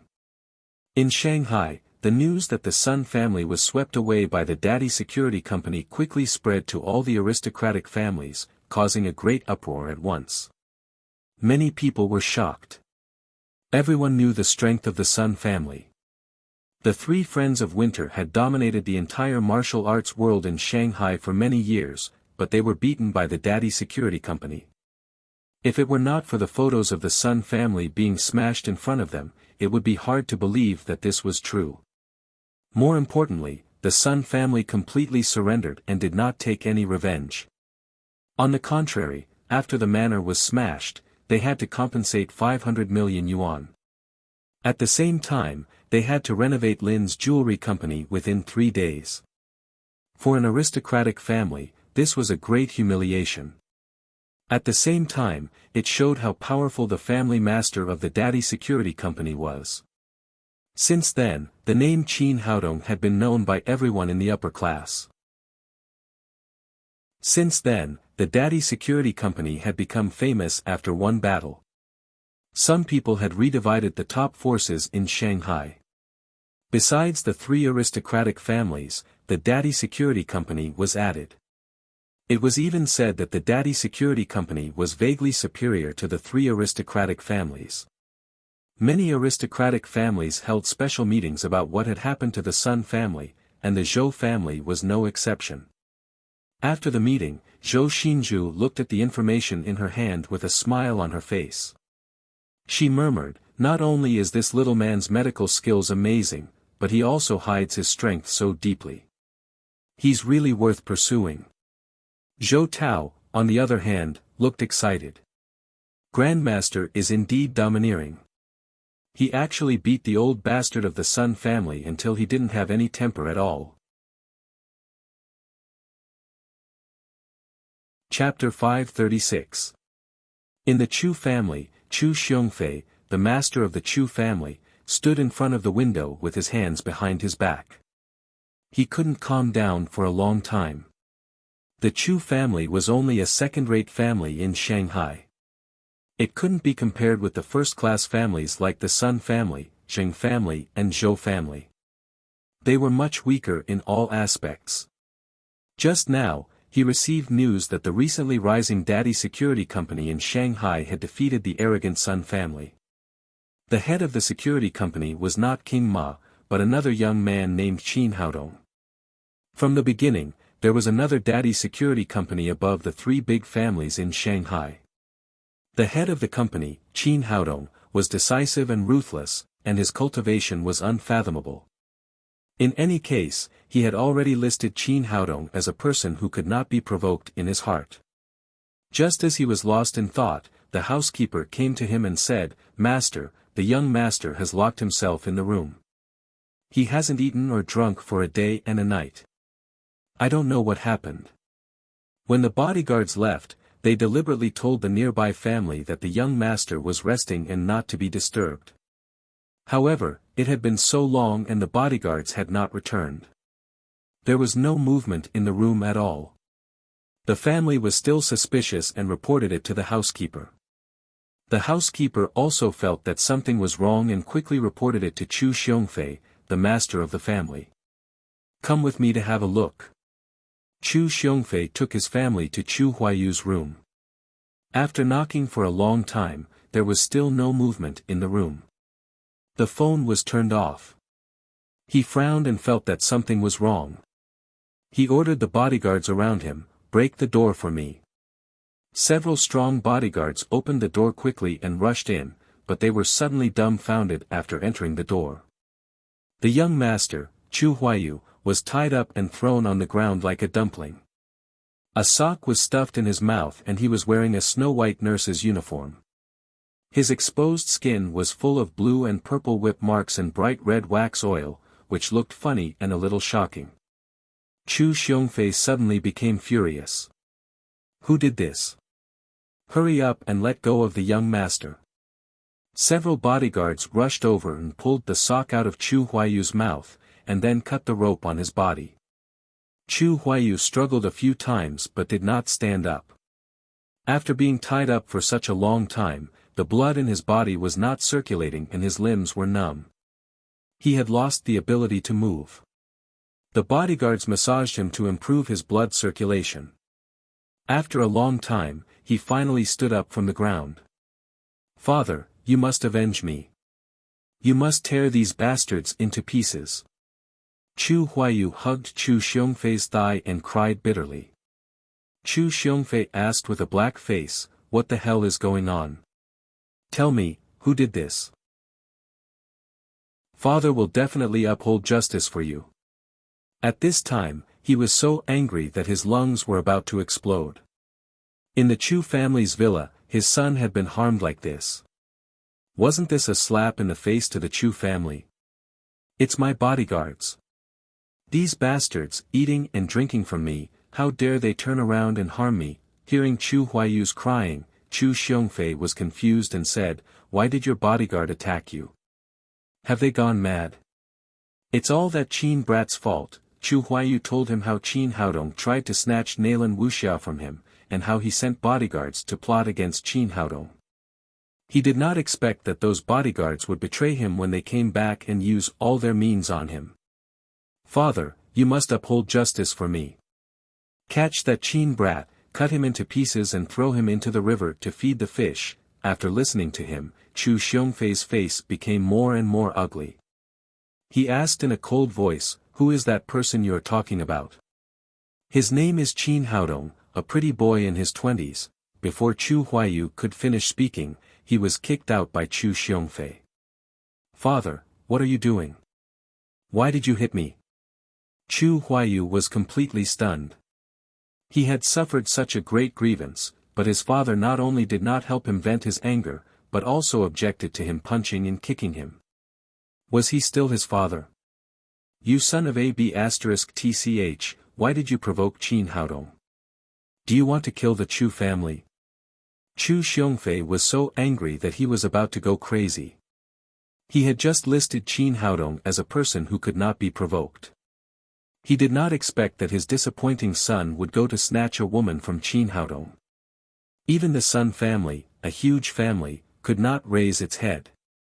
Once Qin Haodong was angry, it would be a matter of minutes for him to destroy the Chu family. Thinking of this, he slapped Chu Huayu's face a few more times.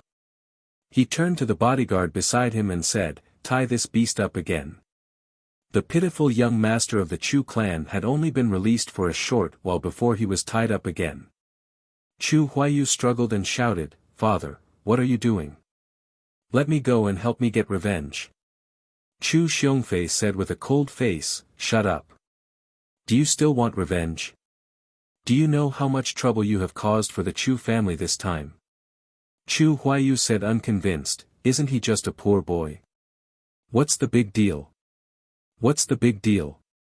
Facing his idiot son, Chu Xiongfei said bitterly, "Do you know that Qin Haodong just brought people to wipe out the Sun family? Even Sun Xingtian, who has always been domineering, was beaten by him.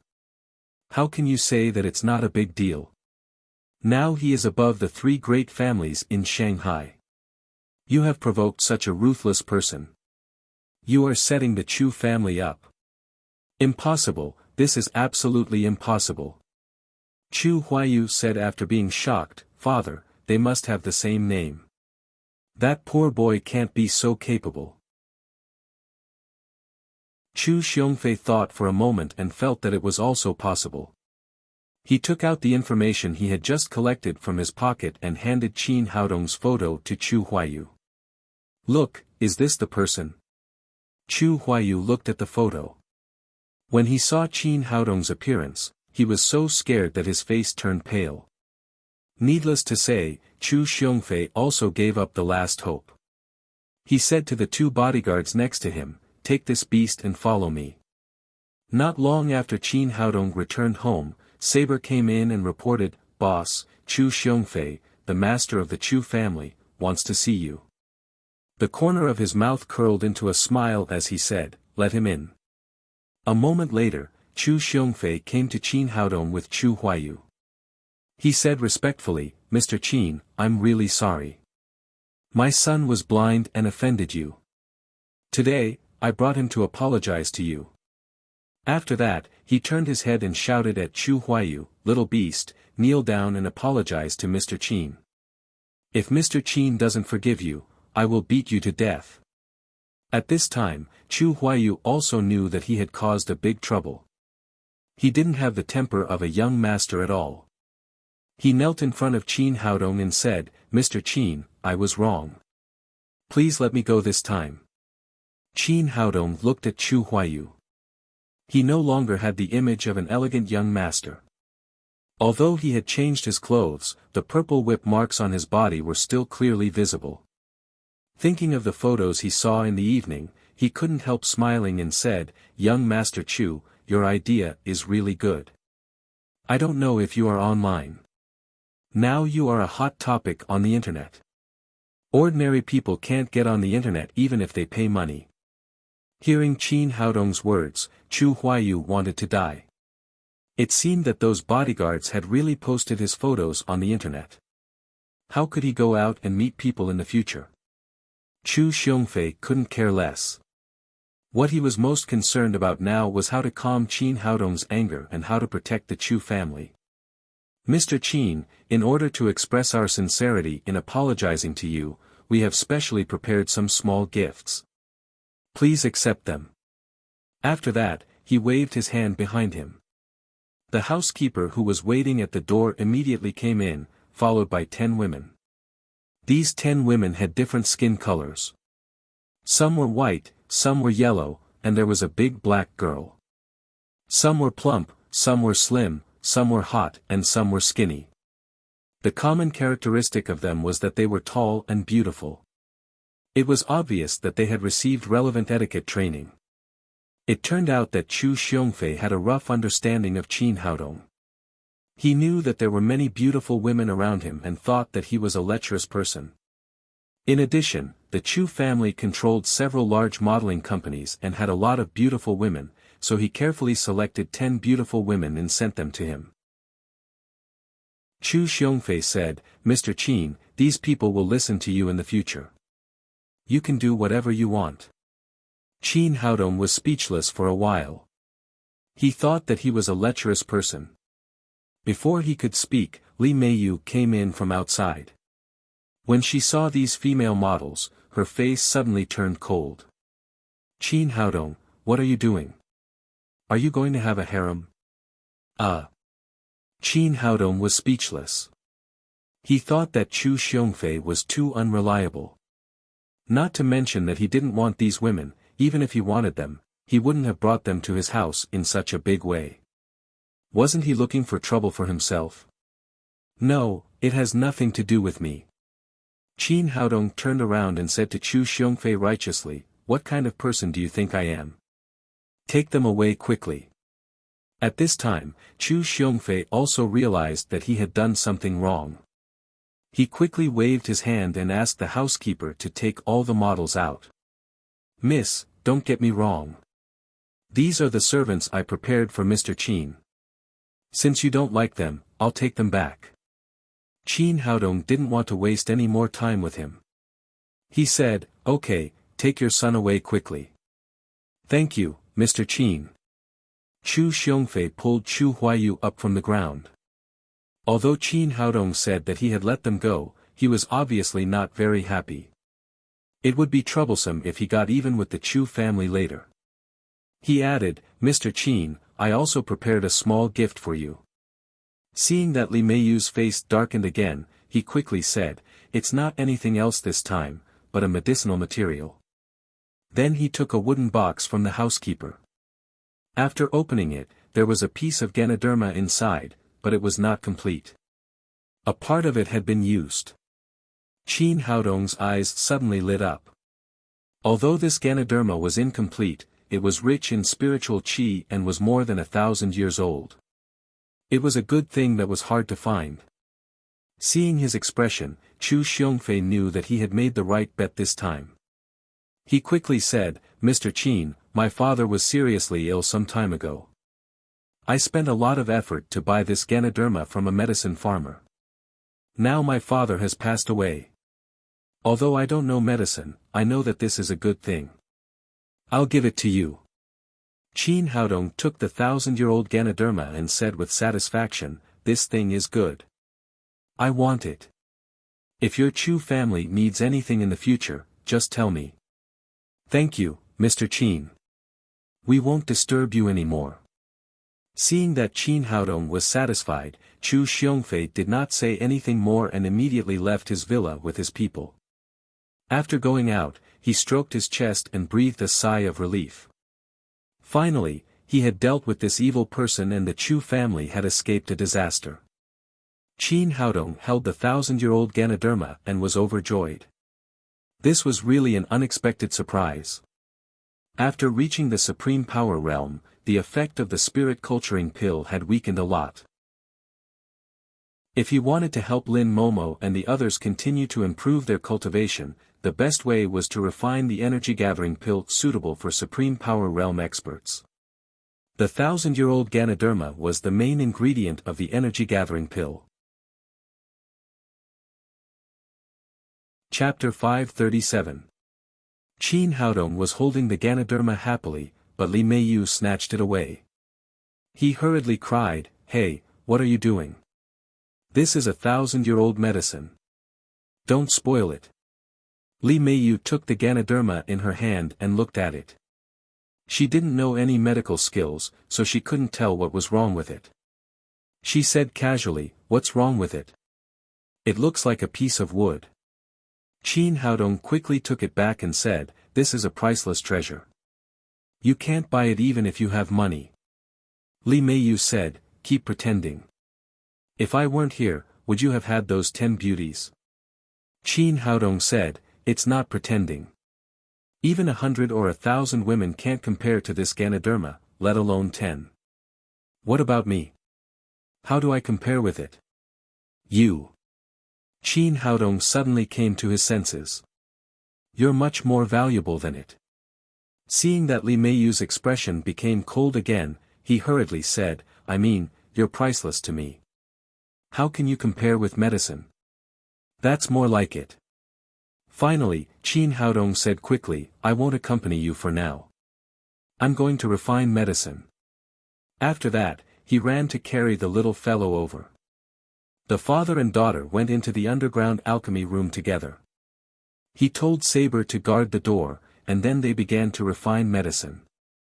Although he had won a big victory in the Sun family this time, Qin Haodong was not blindly arrogant. On the contrary, he had a sense of crisis. Shanghai was an economic city in Wuxia. It was not the holy land of martial arts, but there were 3 supreme masters in the Sun family at once. If it was the capital, how many masters would there be? Because of this sense of crisis, he had to improve his strength as soon as possible, make full use of his advantages, and use the elixirs to improve the cultivation of Ma Wenjue, Lin Momo and others. The little fellow was never tired of helping her father refine medicine. She spent the whole afternoon in the alchemy room, first refining 2 furnaces of energy-gathering pills, and then refining many other commonly used elixirs. They didn't walk out of the alchemy room happily until it was almost evening. As soon as they went out, Saber said, Boss, someone is looking for you. He has been waiting outside. Qin Haodong asked, Do you know who it is? He said he is from the Zhou family. His name is Zhou Tao. Oh. Bring him in, to my room. After saying that, Qin Haodong sent the little fellow to Lin Momo and then returned to his room. Not long after, Saber came in with Zhou Tao. Boss, you're really too awesome. You actually beat up that old bastard from the Sun clan until he doesn't even have any temper left. Zhou Tao said excitedly, I have long disliked those people from the Sun family. They are arrogant all day long, but unfortunately, they don't have the strength. Boss, you really make people happy. Qin Haodong motioned him to sit down, and then said, You came to my house on the weekend just to tell me this? Of course it's not just that. I'm looking for boss for something. As Zhou Tao spoke, he took out a piece of A4 paper from his pocket and handed it to Qin Haodong. Boss, look, those Koreans not only broke their promise after losing, but also sent us a letter of challenge. Qin Haodong took the A4 paper and looked at it. It was a letter of challenge to the Wuxia Martial Arts Club. There was no name on it, only the Taekwondo Club was marked. Boss, I've inquired about it. I heard that these Koreans have found new helpers from China, so they dare to come here and continue to clamor. Qin Haodong put down the A4 paper, looked at him jokingly and said, This is a letter of challenge to your martial arts club. You can deal with it yourself. Why are you looking for me? Boss, you can't just stand by and watch me die.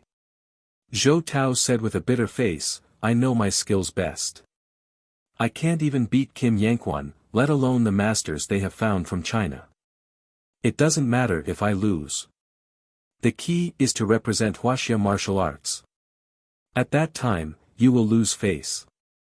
Qin Haodong said, If your own cultivation is not good, you should hurry to improve it. You can't always count on others on the road of martial arts. Boss, practicing martial arts is not a matter of a day or 2. Besides, with my aptitude, my master said that I can reach the 9th level of overt power at most.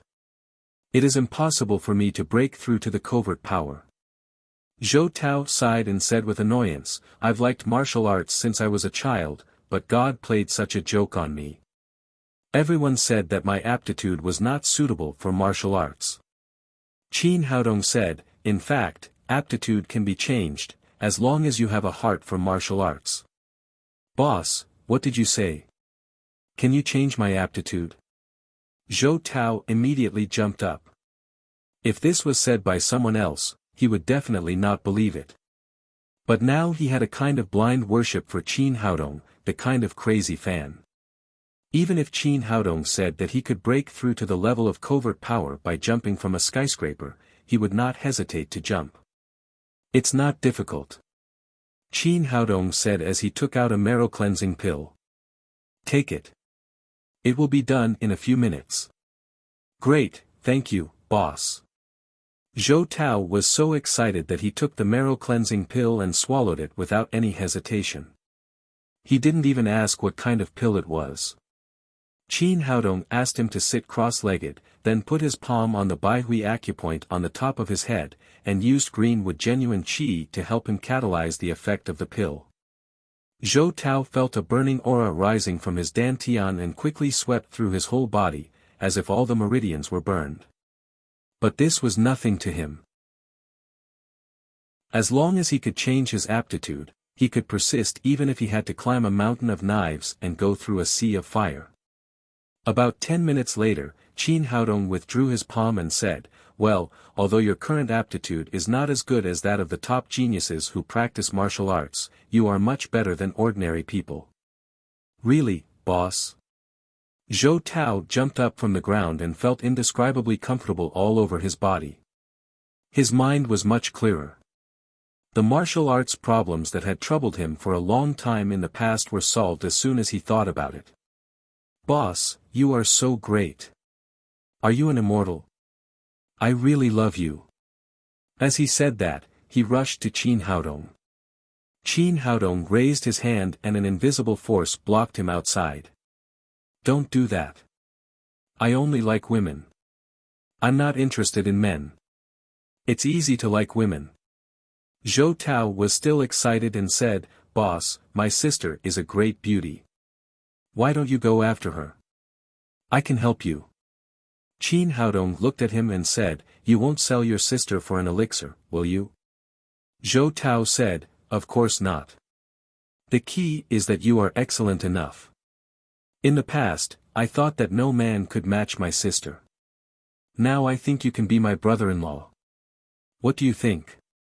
"I don't think so. What's in your head? You'd better think about how to deal with the challenge on Monday." When Zhou Tao heard this, he said with a bitter face, "Boss, you won't really sit back and do nothing, will you? Do you think the cultivation of those guys is worth it for me to fight? It's really not worth it." Zhou Tao also knew that with Qin Haodong's cultivation at the Supreme Power Realm, it was a bit bullying to deal with those guys at the Covert Power Realm at most. But he really couldn't beat them, let alone the others in the martial arts club. "But boss, no buts. You have to rely on yourself to deal with those people." Qin Haodong said, "It doesn't matter if your cultivation is low. I can help you improve it now." After that, he took out a big spirit culturing pill and threw it to Zhou Tao. "Eat this, and I'll help you break through to the Covert Power Realm." "Really, boss? You are really my brother-in-law." Zhou Tao was so excited that he jumped high. In the past, Lei Bao told him that with his aptitude, he could reach the 9th level of overt power at most. There was no hope for him to reach the Covert Power Realm in this life. Now that Qin Haodong could help him break through to the Covert Power Realm, how could he not be happy? "Don't talk nonsense. Sit down quickly." Qin Haodong asked him to sit cross-legged and eat the big spirit culturing pill. Then he put his palm on his Baihui acupoint again and used greenwood genuine qi to catalyze the effect of the big spirit culturing pill. The big spirit culturing pill was originally used by masters at the Covert Power Realm. It was completely overkill for a warrior at the overt power realm like Zhou Tao. After Zhou Tao ate the pill, he suddenly felt that his whole dantian was boiling, like erupting magma, and the violent genuine qi was raging around his meridians. If an ordinary warrior at the overt power realm took the big spirit culturing pill rashly, the final result would be the explosion of his body and death. But with Qin Haodong by his side, this situation would naturally not happen. He turned the greenwood genuine qi into a fine net, which bound the genuine qi running around and could only move in the predetermined direction. Under the effect of the violent medicine, only a few minutes later, Zhou Tao heard a slight click in his mind. He broke through from the 8th level of overt power to the 9th level of overt power, and the surging genuine qi was much stronger than before. However, this small breakthrough only consumed a small part of the big spirit culturing pill. The genuine qi was still violent and rushed around. Under the guidance of Qin Haodong, 10 minutes later, the click sounded again. The momentum of Zhou Tao's body suddenly rose, and the surging genuine qi turned into a surging river, which was more than twice as thick as before. With the help of Qin Haodong, in less than 20 minutes, he completed a transformation from the 8th level of overt power to a warrior at the covert power realm. He was ecstatic. He had once been determined that he had no fate with the covert power realm in this life. He did not expect that he would break through so soon. At this time, he admired his master very much. Calm down and consolidate your cultivation. It's not over yet. Qin Haodong did not stop. He guided Zhou Tao to run his genuine qi to consolidate the cultivation that had just been promoted to the level of covert power. At the same time, he used the greenwood genuine qi to repair the damaged meridians during the breakthrough. Half an hour later, Zhou Tao had completely stabilized his cultivation. Qin Haodong took out 2 big spirit culturing pills and stuffed them into his mouth.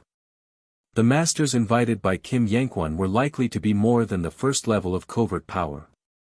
In order to ensure that they could win this competition, Qin Haodong certainly could not be satisfied with the first level of covert power, so he continued to help him improve his cultivation. After eating 2 big spirit culturing pills, Zhou Tao's genuine qi, which had just calmed down, boiled violently again. It was like pouring cold water into hot oil, raging wildly. Qin Haodong did the same thing and continued to help him break through the blocked meridians and improve his cultivation. About an hour later, Qin Haodong retracted his right hand, and the improvement, which was almost like enlightenment, was over. Zhou Tao suddenly opened his eyes. His eyes were shining, and his whole body exuded a powerful momentum. He was like a different person from 2 hours ago. He jumped up from the ground. With such a light jump, he jumped 3 or 4 meters high. He punched in the air. With a bang, the powerful fist force made a hole as big as a basketball in the wall next to him. After his feet landed on the ground, he plopped to his knees and said, "Zhou Tao thanks you for your kindness." He knew very well that all this was given by the master in front of him. Without Qin Haodong, he was destined to be ordinary in this life, and it was impossible for him to improve his cultivation to the 3rd level of covert power. Get up. Qin Haodong waved his hand, and an invisible force dragged him up. Boy, you are so happy when you are just at the 3rd level of covert power. I tell you, you must fix my wall, or I won't let you go. Zhou Tao said with a smile, "Don't worry, boss. I can build you another building." Chapter 538. Qin Haodong glared at him and said, "Don't be happy too early. Improving your cultivation is only the first step. Your actual combat ability is still far from enough." After that, he took Zhou Tao to the yard and raised his hand to call Saber and the others over. "From now on, I'll leave this guy to you until tomorrow noon. You must train him well. If you lose to the Koreans tomorrow, find a piece of tofu and kill yourself." Saber glanced at Zhou Tao, moved his wrist, and said, "Don't worry, boss. We will make you satisfied." Qin Haodong patted Zhou Tao on the shoulder and turned to leave. Sword said, "Come on, little guy. I'll suppress my cultivation to the same level as you. Let's play together." Zhou Tao had just reached the 3rd level of covert power. He felt that there was endless power all over his body. He was full of self-confidence. Naturally, he would not be afraid of the challenge of sword. He moved his feet and rushed over. However, his self-esteem was soon beaten back to reality. Sword grabbed his wrist and threw him out with a gentle pull. He fell on the lawn with a plop. Saber said, "The strength is wrong, the method is wrong, and the heat is wrong. In short, you are too weak." Zhou Tao jumped up from the ground, unconvinced. Again. As members of the divine mercenaries, these people had walked on the edge of a knife. They had experienced countless dangers and even faced death countless times. Their moves and experience were honed in the environment of life and death. Naturally, Zhou Tao, the young master, could not compare with them. Therefore, even if sword suppressed his cultivation to the same level, Zhou Tao was not his opponent. However, under the guidance of saber, whip, and others, Zhou Tao made rapid progress. At the beginning, he could not resist one move. Slowly, he improved to 2 or 3 moves. His skills and experience were improving every second. Qin Haodong returned to the room and gave a few energy-gathering pills to Ma Wenjue, Lin Momo, and others. Finally, he came to Jia Shihan's room. He took the energy-gathering pill and said, "Shihan, did your master say that we can use the pill to unlock the seal?" Master said that as long as it can be unlocked, it's fate. It should be possible. Then eat this pill and see if it has any effect. After Qin Haodong finished speaking, he sent the energy-gathering pill to Jia Shihan. Jia Shihan took it and put it into her mouth. After a long time, she shook her head and said, "Little brother, there's no reaction." Oh. Qin Haodong was slightly disappointed. This seal was really strange. It seemed that he could only find a way slowly. The next day, classes began on Monday. When everyone arrived at school, the news that the Taekwondo Club would challenge the Wuxia Martial Arts Club again had spread like wildfire. After the last class, everyone flocked to the Taekwondo Club. This time, the number of people who came to watch the show was much more than the last time. The hall that could accommodate 1,000 people was packed to the brim, and many people found it difficult to get a seat. Qin Haodong took Li Meiyu, Nailan Wushuang, and the others to the clubhouse and found that Zhou Tao had prepared a special coach's seat next to the arena. Even a leather sofa was prepared. Tea, coffee, and all kinds of drinks were prepared. "Boss, you're here." Although there were 2 panda eyes on his face, he still couldn't hide the excitement in his heart. Last night, he had been trained by Saber and several others in turn. He was so excited that he wanted to die. However, his progress was also obvious. He was able to survive 100 moves with long sword, which made him full of confidence for today's challenge. Not bad. Qin Haodong nodded to Zhou Tao and was about to sit down on the sofa. At this time, he heard someone next to him shouting, "Qin Haodong, you heartless man." Originally, everyone was waiting to watch the competition in the arena. When they heard this shout, they immediately turned their eyes to this side. Qin Haodong turned his head and saw the sexy campus belle Li Jiumei standing beside him with her hands on her hips, looking unfriendly. It was no wonder that she was angry. On Friday afternoon, she waited for 2 hours on Gentleman Mountain, but she did not see Qin Haodong's shadow.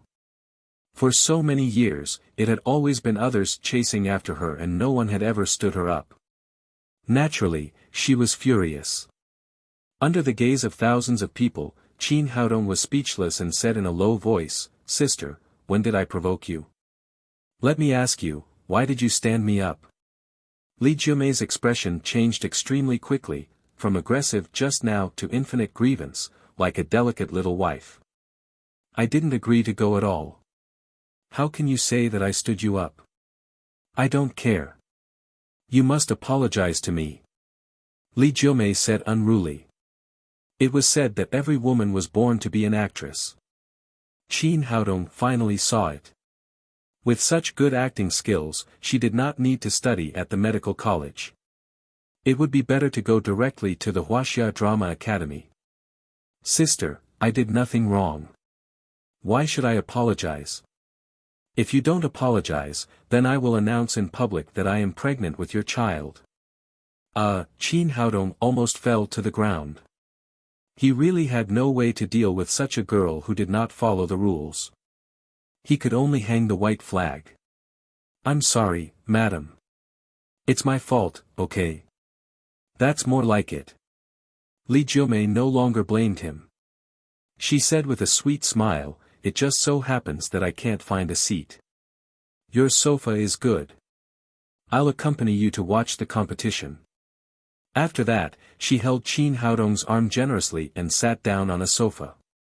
This is not good, is it? Why don't you go somewhere else? As soon as Qin Haodong sat down, he felt the murderous intent from Li Meiyu. Are you going to drive me away? Is this the attitude of an apology? Li Jiumei did not intend to leave. On the contrary, she held his arm tighter, and her full chest brought him great pressure. Fox, let go of me! Li Meiyu burst out. Li Jiumei looked up at her and said jokingly, why should I let go of you just because you ask me to? Li Meiyu said angrily, shameless. He is my boyfriend. Why do you have to hold him? Your boyfriend? Do you have a certificate? I said he is my boyfriend. Li Jiumei said as she tightened her arm. The huge sense of oppression made Qin Haodong feel more and more embarrassed. This woman deserved to be called the sexy campus belle. She did have enough capital. You. Let go of me. I said I won't let go. It's my arm. I can hold whoever I want. Seeing that the tension between the two of them was getting stronger and stronger, Qin Haodong quickly persuaded, okay, stop arguing. Don't make a fool of yourself. Li Jiumei did not leave, and Li Meiyu could not do anything about it. In the end, she sat on the other side of the sofa angrily and held Qin Haodong's other arm tightly. Originally, this sofa was very spacious and more than enough for one person to sit on, but it was a little crowded for 2 people, and it was even more crowded for 3 people. Under the watchful eyes of the public, Qin Haodong immediately became the focus of the audience, attracting countless envious and hateful eyes. But he had no choice. He could not afford to provoke these 2 girls now. On the stand next to him, 2 handsome young men were sitting together. They looked at Qin Haodong, who was squeezed between the 2 campus belle. One of them looked gloomy, and the other's eyes flashed with hatred. These 2 were the other 2 of the 4 Prince Charming, Zheng Hongda of the Zheng family and Sun Jin of the Sun family. They were surrounded by their respective bodyguards. Sun Jin smiled at Zheng Hongda and said, what's wrong? Are you jealous, young Master Zheng? Zheng Hongda did not speak, but his face became more and more ugly. He liked Li Jiumei and had pursued her for several years. This was a well-known fact in the medical college. But for some reason, Li Jiumei had no feelings for him at all. She just refused him. But now Li Jiumei was so intimate with Qin Haodong in public, which made him feel like he had been cheated on. Sun Jin said again, young Master Zheng, what do you think of my proposal? As long as we work together, we can get this guy in prison. At that time, the sexy campus belle will still be yours. Zheng Hongda said, I heard that your old master has ordered that no one is allowed to provoke this guy. You openly violate the family rules. Aren't you afraid of being punished by the old man? Sun Jin said, the old man is old and has lost his courage. He doesn't even dare to fart when he is being bullied. But he is just timid. He must hate this guy in his heart. As long as I get Qin Haodong into prison, the old man will definitely look at me with new eyes and maybe he will let me be the heir of the family master. But this matter must be kept secret, so I can't use much power. That's why I need your help. This matter is good for both of us. I don't think you have any reason to refuse. Zheng Hongda hesitated for a moment and finally said, okay, I agree. You do the first thing and leave the rest to me. Sun Jin smiled proudly and said, great. Let's wait and see. At this time, on the other side of the ring, the people of the Taekwondo club also arrived. Ji Ningquan and Qishuan and Piao Zaixiang came in with 2 young people, a man and a woman. Qin Haodong glanced at them. The man and the woman were like the male and female protagonists in idol dramas. The man was handsome and chic, and the woman was beautiful and sweet. Both of them had a kind of noble air from big families. It could be seen that their backgrounds were not ordinary. In terms of cultivation, the man had reached the first level of covert power, and the woman had reached the second level of covert power. It seemed that the emergency special training for Zhou Tao was still very necessary. Otherwise, with his previous strength, he would not be able to take today's challenge at all. Cousin, please sit down. Ji Ningquan respectfully asked the two of them to sit in the first place. The man's name was Kim Jisung and the woman's name was Kim Ji-hyun. Like him, they were both from the Kim family of Koryo. However, he was an outer disciple of the Kim family, while the two of them were the core members of the third generation. Kim Jisung and Kim Ji-hyun were the best of the third generation of the Kim family. Their cultivation had even entered the level of covert power.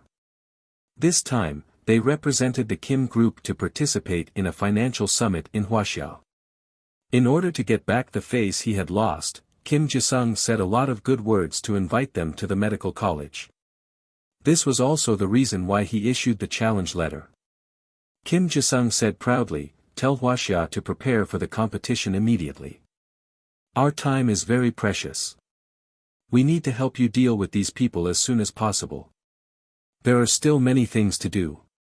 Kim Ji-hyun frowned and said, "Brother, you can't be too careless. Don't forget Grandpa's words. You can despise anyone, but you can't despise Wuxia. Wuxia has always been a place with many hidden dragons and crouching tigers." Kim Jisung waved his hand and said indifferently, "Grandpa is afraid that we will be proud." "Who are we? We are the geniuses of the whole Koryo. How can we be afraid of Wuxia people? Moreover, I have seen all the videos brought by Ningquan. Although I don't know what strange means that Wuxia boy used to quickly improve the cultivation of those people, it is only below the level of covert power. Once the cultivation reaches our level, that kind of dirty means will be useless. Let's see how I will teach them a lesson later." Kim Ji-hyun shook her head. Her brother was still too proud. "I'm afraid that he would only learn a lesson after suffering a big loss." Chapter 539. Ji Ningquan stepped onto the ring and shouted to the Wuxia Martial Arts Club, "Zhou Tao, I don't know what dirty means you and that gigolo used last time to plot against our Taekwondo club. Today, I've invited my cousin and cousin to show you what real Taekwondo is." Zhou Tao immediately became angry and shouted, "Bah! You don't want to admit it after losing, and you even put the blame on me. Don't you Koryo people have any shame?" There was an uproar in the crowd. These Koreans are really too shameless. A loss is a loss, and they're not going to admit it. Shameless, really too shameless. No wonder there are always some Koreans shouting that the Dragon Boat Festival is theirs, that Li Shizhen is theirs, and that Confucius is theirs. It turns out that their skin is too thick. Teach them a lesson. Since they aren't convinced, I'll give them a good slap in the face. Ji Ningquan shouted, "You're not convinced, right? Then come up and experience my cousin's power." After listening to him, Li Wanyong, Bai Kan and the others immediately gathered around Qin Haodong and said, "Boss, help us again. Let's go up and teach this guy a lesson." Last time, they had shown their faces on the stage, but when they returned, they found that the power in their bodies had disappeared. Although their cultivation had increased slightly, it was very small.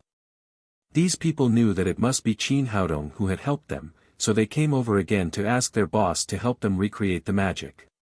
Qin Haodong waved his hand and said, "It's useless. That guy has reached the level of covert power. It's useless for you to go up. In the end, you still have to rely on your own hard work on the path of martial arts. External help can only help you for a while, but not forever.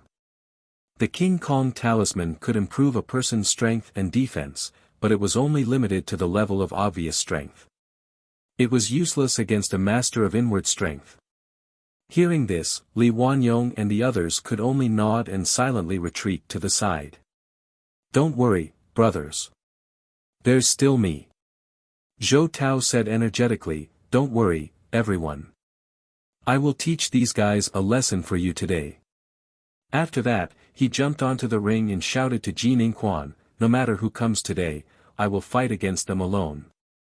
With the help of Qin Haodong, he reached the third level of covert power overnight, which made him feel refreshed and confident.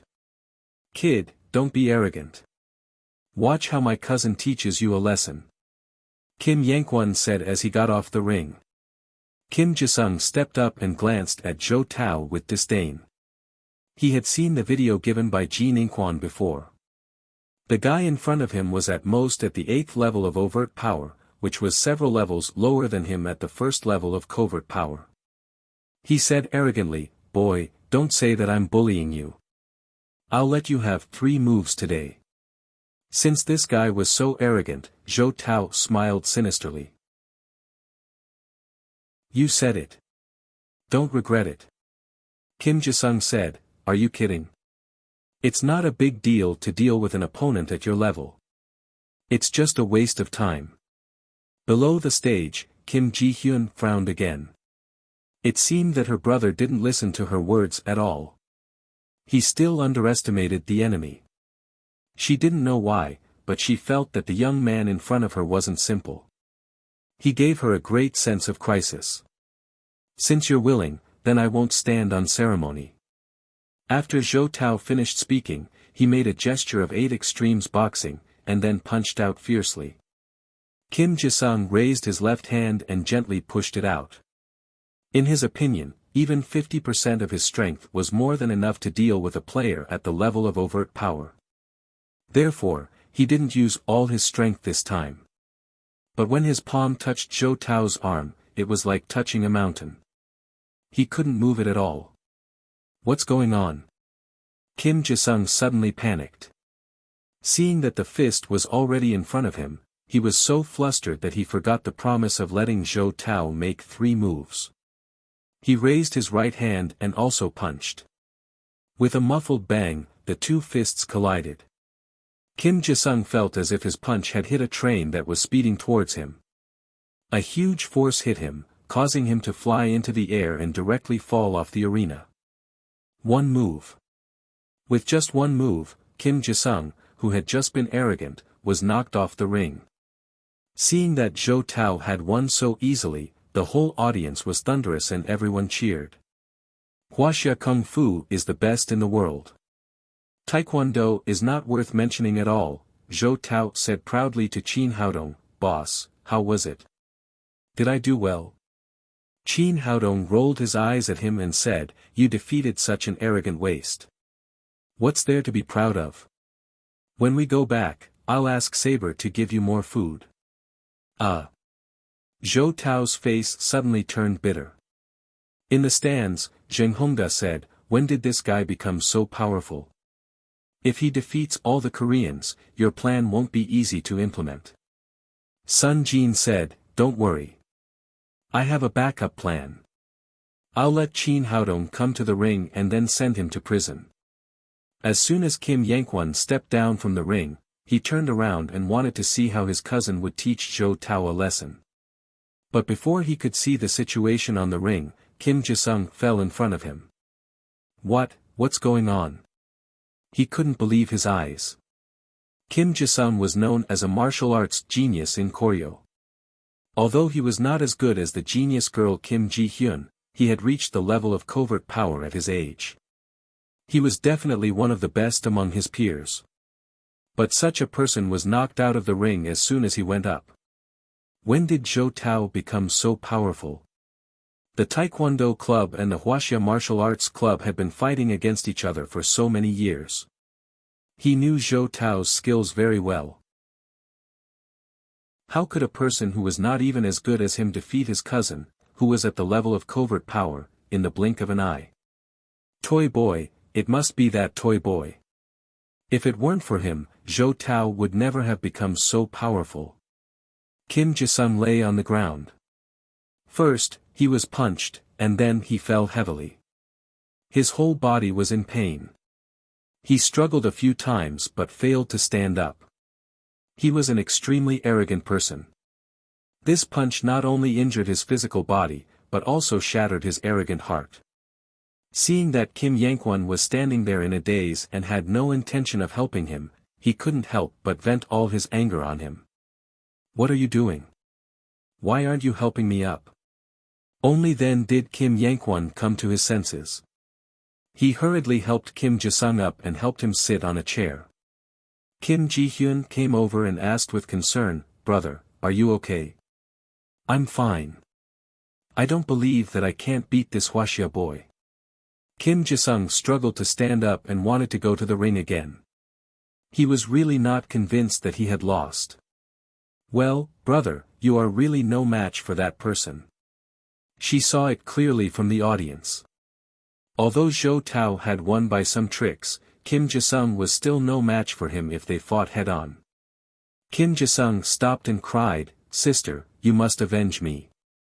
Kim Ji-hyun turned to look at Kim Yankwon and said, "Are you sure that the video you gave us is the latest one?"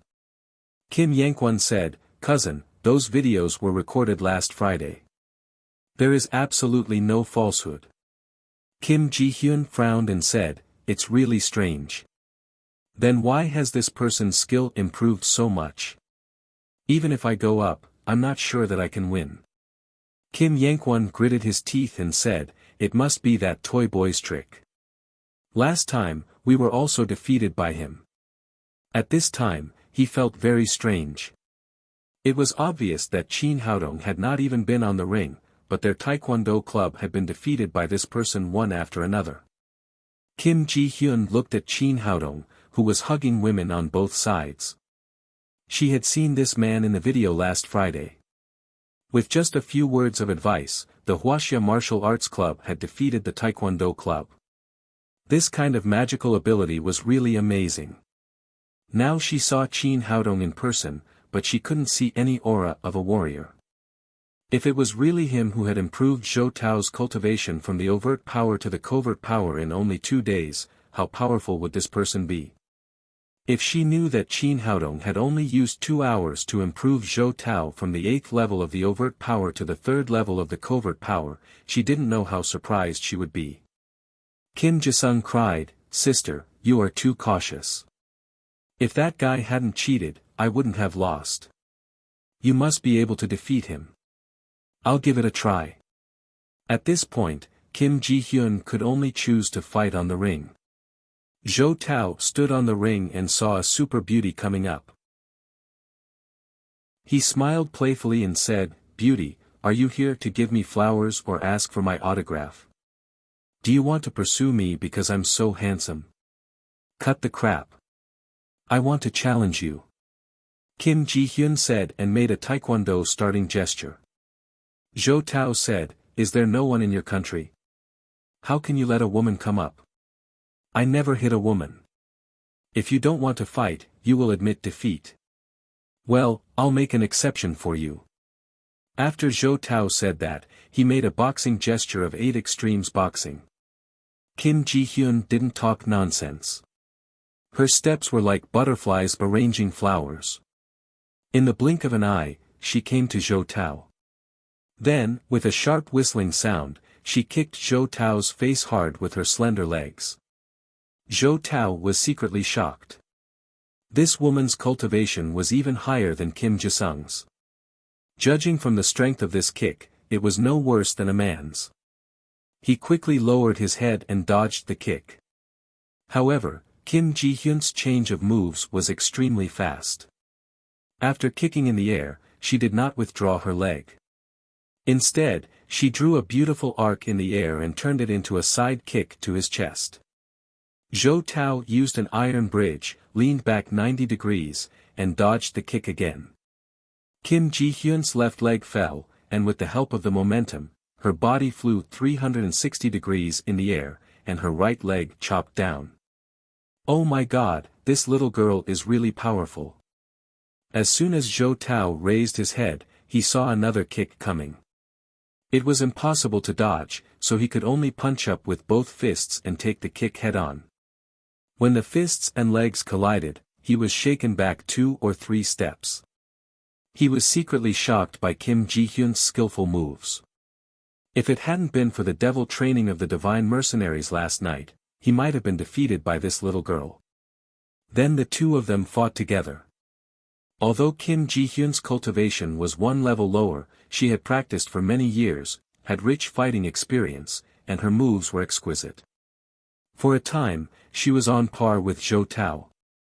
Only then did Zhou Tao put away his contempt, calmed down, and slowly exerted his advantage in cultivation. After 10 minutes, he slowly became familiar with Kim Ji-hyun's moves and gradually began to gain the upper hand. Admit defeat, beauty. Otherwise, I'll really have to destroy a flower. If you have the ability, defeat me first. How could Kim Ji-hyun give up so easily? She accelerated the speed of her attack. Zhou Tao was a little embarrassed. Facing a beauty like Kim Ji-hyun, he was reluctant to attack her face, and he felt that her chest and buttocks were not suitable. Although he had the advantage, it was not easy to win. Finally, he found a suitable opportunity and slapped Kim Ji-hyun on the back, sending her flying into the air and hitting the guardrail next to her with a bang. Chapter 540. Zhou Tao only used 30% of his strength in this punch, so Kim Ji-hyun was only sent flying and did not suffer any serious injuries. She put her hands on the guardrail, stood up, turned around, and said, "I give up." As soon as she said that, the whole audience was in an uproar again. Everyone could see that this woman was the most powerful helper Kim Yankwon had invited. Now even she gave up, which meant that Taekwondo had lost to the Wuxia Martial Arts Club again. After winning the competition again, Zhou Tao's face was full of pride. He stepped forward and said, "Beauty, are you interested? Leave your phone number and we can communicate more in the future." But before he finished speaking, he saw Kim Ji-hyun jump down from the ring, but she did not return to her side. Instead, she stepped in front of Qin Haodong. Zhou Tao suddenly widened his eyes and said, "What the F***ck, the Grandmaster is the Grandmaster after all." He just sat there without moving, and the girls took the initiative to run over. His ability to pick up girls is better than mine. It seems that I not only have to learn Kung Fu from him in the future, but also the ability to pick up girls. Kim Ji-hyun said to Qin Haodong, "Can I have a word with you?" "What's the matter?" Qin Haodong took this opportunity to stand up, but the two women held him tightly. After trying twice, he finally gave up. "Does it have anything to do with you that the cultivation of the person on the stage improved so fast? Did you teach him?" Qin Haodong said, "He stayed with me for a night yesterday. I had nothing to do, so I gave him some advice." Kim Ji-hyun's beautiful eyes widened in an instant. "Do you mean that he improved so much in just one night?"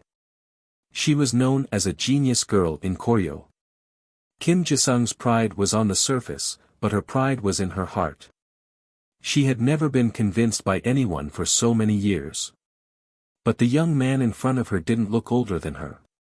He could defeat her after only one night of teaching Zhou Tao. She had no choice but to be convinced of his cultivation. Qin Haodong looked at her and said with a smile, "I heard that most of the women in your country look the same. But you seem to be a little special. You haven't had any surgery. It's all natural." Kim Ji-hyun didn't change the topic with Qin Haodong's words. She asked again, "What's your cultivation?" Qin Haodong smiled and said, "Beauty, it's not polite to ask that. It's like I asked you about your measurements. Can you tell me?" He had just met this woman for the first time. Of course, he wouldn't reveal his background, so he counterattacked. However, to his surprise, Kim Ji-hyun said without hesitation, "Chest measurement 82, waist measurement 54, hip measurement 87. A devilish figure." Qin Haodong looked at her body a few more times. It seemed that she was not lying. She had practiced martial arts since she was a child, so her figure was not only curvy, but also had a unique beauty.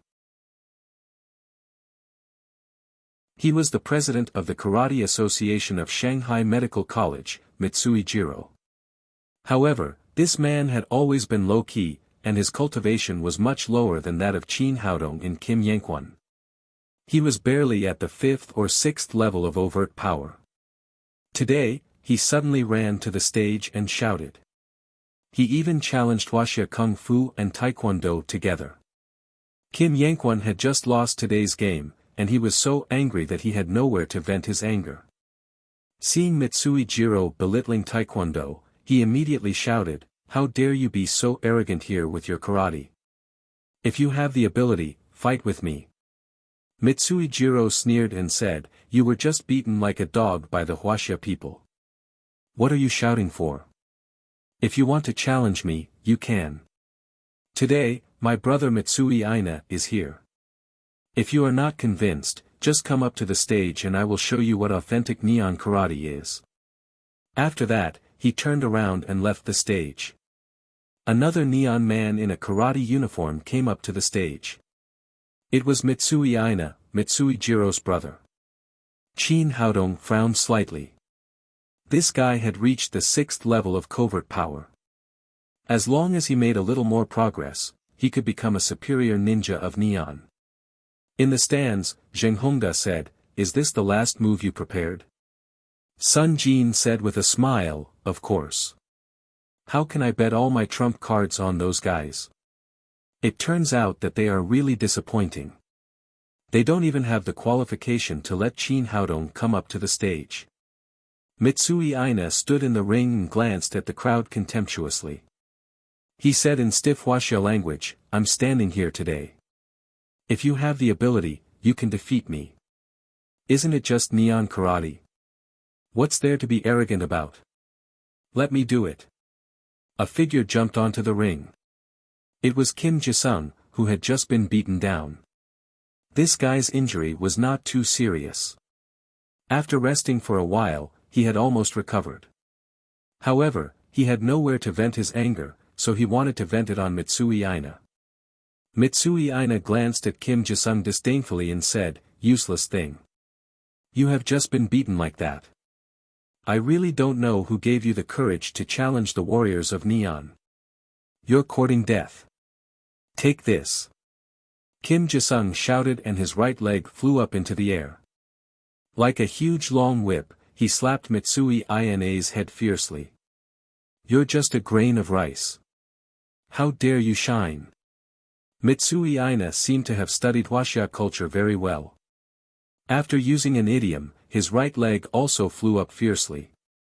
It was a whip kick against a whip kick. Bang! Crack! Ah! Several kinds of sounds were mixed together.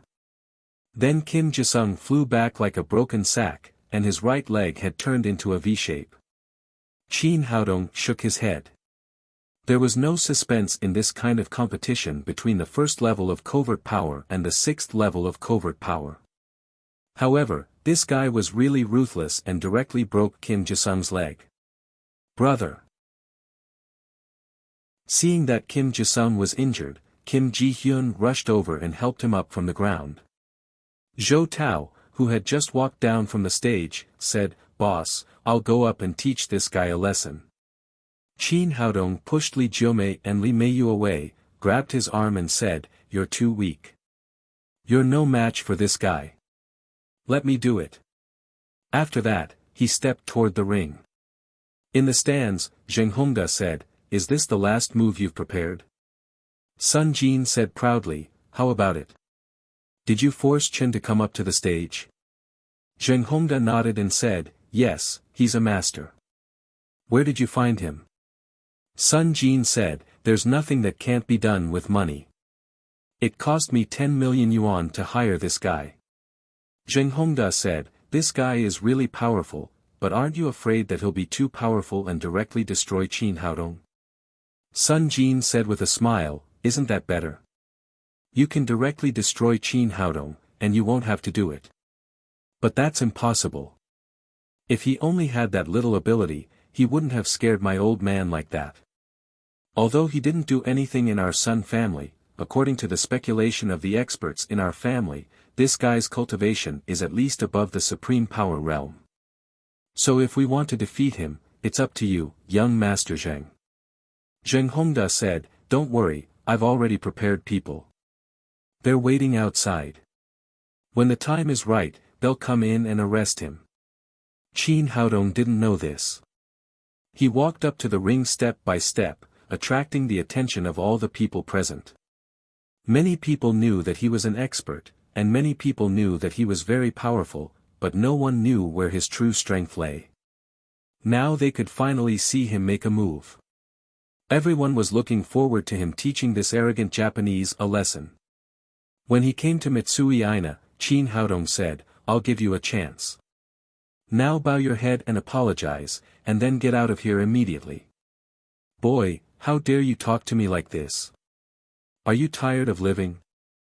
Mitsui Aina said arrogantly, "Since you're here, let's do it. I promise I won't kill you." After that, he raised his leg and kicked Qin Haodong's head hard with a karate horizontal kick. The kick was so powerful that it whistled through the air. If Qin Haodong was kicked, he would lose half his life even if he didn't die. Qin Haodong's expression turned cold. This Japanese guy was really ruthless. He had to teach him a lesson.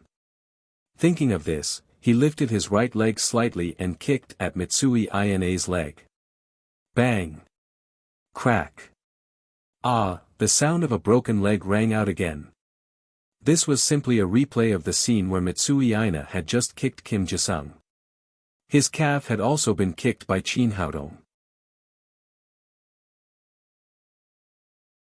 Chapter 541. Just now, Mitsui Ina had kicked Kim Jisung's calf and was proud of himself.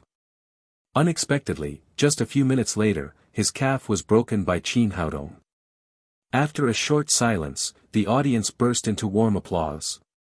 Many people guessed that Qin Haodong was a master, but they didn't expect him to be so powerful. Li Jiumei looked at his tall and straight figure, and her eyes were full of splendor. No one knew what she was thinking.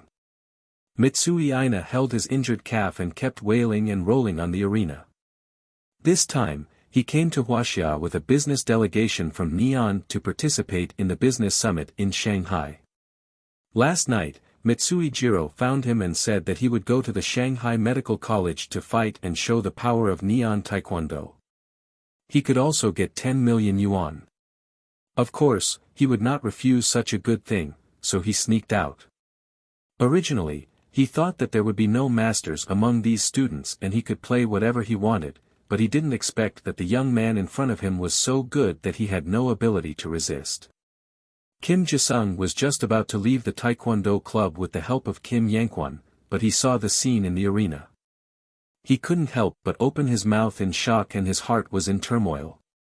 Mitsui Ina had broken his leg with one kick, and Mitsui Ina was like a child in front of Qin Haodong.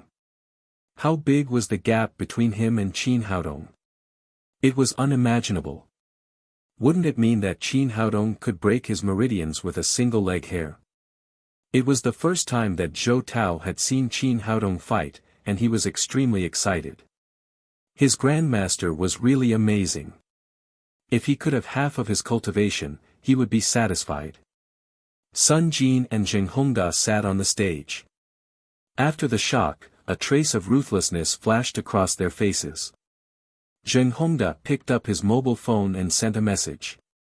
Soon, 7 or 8 policemen appeared at the door of the club and rushed straight to the arena. The leader was a middle-aged policeman in his 40s.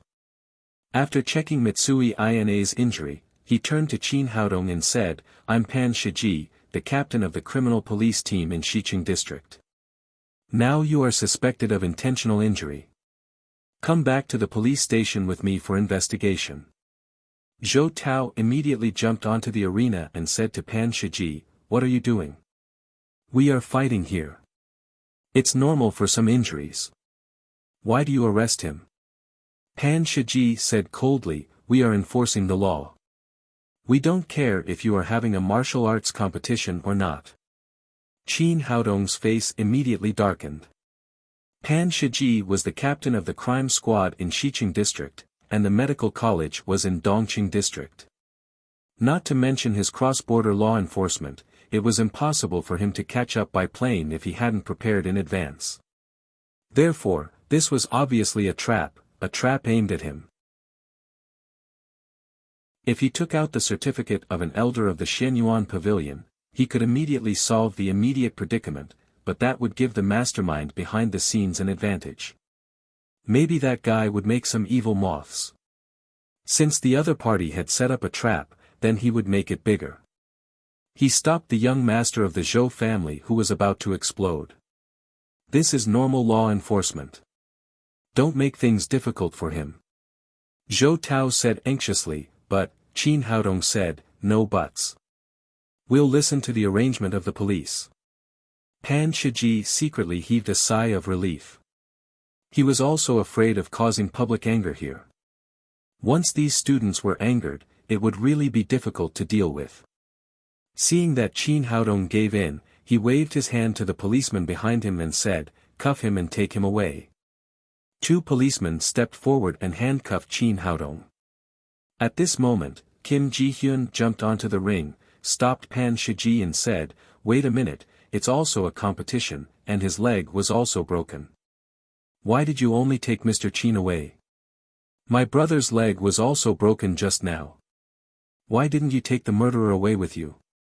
Pan Shiji said, he is from Neon, so we can't arrest him for the time being. Qin Haodong said with a smile, Captain Pan, you really solved the case quickly. You didn't even ask a word and you knew that this guy was from Neon. I really admire you.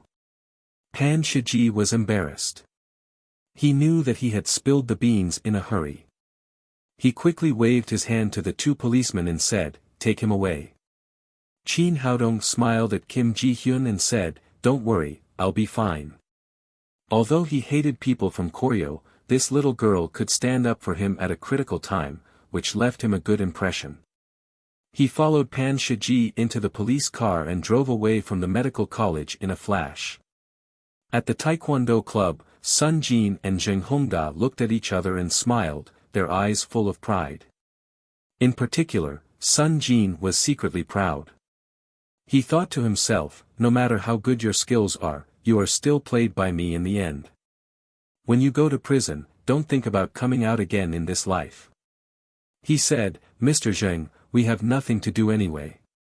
Why don't we go and watch the fun together? Zheng Hongda nodded and said jokingly, okay, let's go and see how this great master pleads guilty and accepts the law. He was also very satisfied with what had happened today. After he dealt with Qin Haodong, no one would dare to provoke Li Jiumei in the future. She was his woman, his exclusive property, and he would never allow others to touch her. They left the club proudly, but Qin Haodong's classmates were in a mess. Seeing him being taken away, many people became at a loss. Nailan Wushuang immediately called Nailan Wuxia, and Zhou Tao also called his sister Zhou Xinju without hesitation. Everyone showed their own abilities and tried their best to save Qin Haodong. In the crime squad of the Dongqing district, after receiving a call from Nailan Wushuang, Nailan Wuxia immediately drove to the crime squad of the Xiqing district. After leaving the medical college of the Devil clan, Pan Shiji was completely relieved. He was a member of the Zheng family, so he took the risk to go to the Dongqing district to do something for the young master of the Zheng family. Now it seemed that this matter was not difficult. It was just to deal with a student. After it was done, the young master of the Zheng family would definitely treat him well.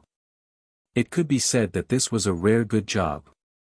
After returning to the crime squad, he got out of the car happily. When he looked up, he saw Nailan Wuxia with an angry face. He was stunned at first, and then said, Captain Nailan, what brings you to our crime squad of the Xiqing district? Nailan Wuxia didn't want to talk nonsense with him at all. She pointed to Qin Haodong, who had been taken out of the car, and said, Captain Pan, let me ask you, where did this person come from?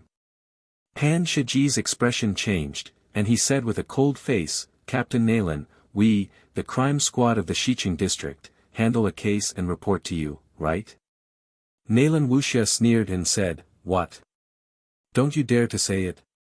Captain Pan, let me ask you, is the Shanghai Medical College under the jurisdiction of your team? Pan Shiji's expression froze. In terms of territorial jurisdiction, he had indeed overstepped the law. However, After being a policeman for so many years, he was experienced after all. Soon, he said with a smile, "Captain Nayland, I just went to the Shanghai Medical College to do something, and I happened to come across this case. As policemen, we can't just ignore it, so I brought him back." Nayland Wuxia still said with a straight face, "Well, in that case, Captain Pan, please hand over this case to our crime squad of the Dongqing district." Pan Shiji still wanted to punish Qin Haodong and make a contribution. How could he hand him over to Nayland Wuxia? He said, "Captain Nayland, I'm afraid this is not appropriate." Nayland Wuxia argued, "Captain Pan, what's wrong with it?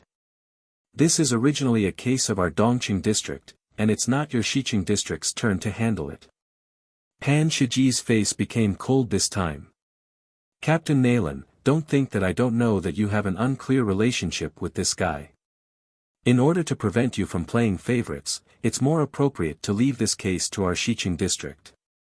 Nayland Wuxia sneered and said, "Am I playing favorites or are you playing favorites?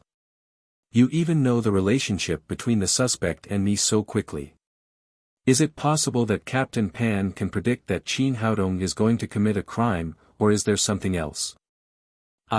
Pan Shiji didn't expect Nayland Wuxia's words to be so sharp, and he was speechless for a moment. Zheng Hongda and Sun Jin's car arrived at the crime squad first. They didn't get out of the car, but sat in the car and observed everything in the yard. Zheng Hongda said, "Young Master Sun, you're right. Qin Haodong really has a special relationship with this woman. I can't believe he came here to ask for her." A look of jealousy flashed in Sun Jin's eyes. He said, "I don't know what kind of evil tricks this guy has used to cheat so many women, and all of them are the best." Zheng Hongda nodded and said, "This woman is really good. She is beautiful and capable. It's rare." Sun Jin said, "Is Captain Pan reliable? Will he hand her over?" Zheng Hongda smiled proudly and said, "Don't worry. He's a member of our Jing family. He won't let her go without my order." Sun Jin said, "Then I'm relieved. Although this woman looks very powerful, we have her. She won't take her away." Zheng Hongda said, "Of course not. This is my place." As they said, Pan Shiji had no intention of handing her over. He said, "Captain Nayland, even if you tell me all the lies today, I'll never hand her over to you." Nayland Wuxia's face turned cold. "Captain Pan, since you don't follow the rules, don't blame me for not following the rules." After that, she strode toward Qin Haodong. Sun Jin's expression changed.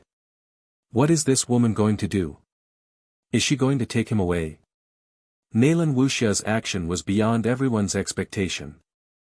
Before the two policemen who were guarding Qin Haodong could react, they had been pushed to the sides. Pan Shiji suddenly became furious and shouted to his men, "What are you waiting for? Hurry up and take her back." The policemen answered and were about to go forward to take her back. However, Nayland Wuxia grabbed Qin Haodong's handcuffs and gently pulled them. The handcuffs made of pure steel broke into two pieces and fell to the ground. What the hell? Is she still a human? They, who were about to take action, were all frightened. They knew how strong the handcuffs were, but they were like tofu in Nayland Wuxia's hands. What was the use of going up against her? If they were not careful, their bones would be broken. Pan Shiji was also shocked. Originally, he was very dissatisfied with the new young female captain of the Dongqing district. He thought that she must have used some special connections. Now he knew that Nayland Wuxia was so powerful. But no matter what, he couldn't hand her over. He shouted, "Nayland Wuxia, do you know what you're doing? Is it against the rules to take her back? How are you? Are you all right?" Although she knew Qin Haodong's skills, Nayland Wuxia still asked with concern, ignoring Pan Shiji next to her. Qin Haodong smiled and said, "I'm fine. These small fish and shrimps can't hurt me." Nayland Wuxia looked back at Pan Shiji and said, if it's against the rules, you came to our Dongqing district to catch her first. You can't blame me. Hurry up and hand her over, or I won't be polite. Pan Shiji said and pulled out the pistol at his waist. Chapter 542. Nalan Wuxia did not look afraid at all. She looked at the pistol in Pan Shiji's hand coldly and said in a cold voice, "You dare to pull out a gun at me?" Pan Shiji said excitedly, "Give him back to me. Don't force me." Nalan Wuxia said indifferently, "I bet you don't dare to shoot." Pan Shiji suddenly raised his pistol and shouted at Nalan Wuxia, "Give him back to me."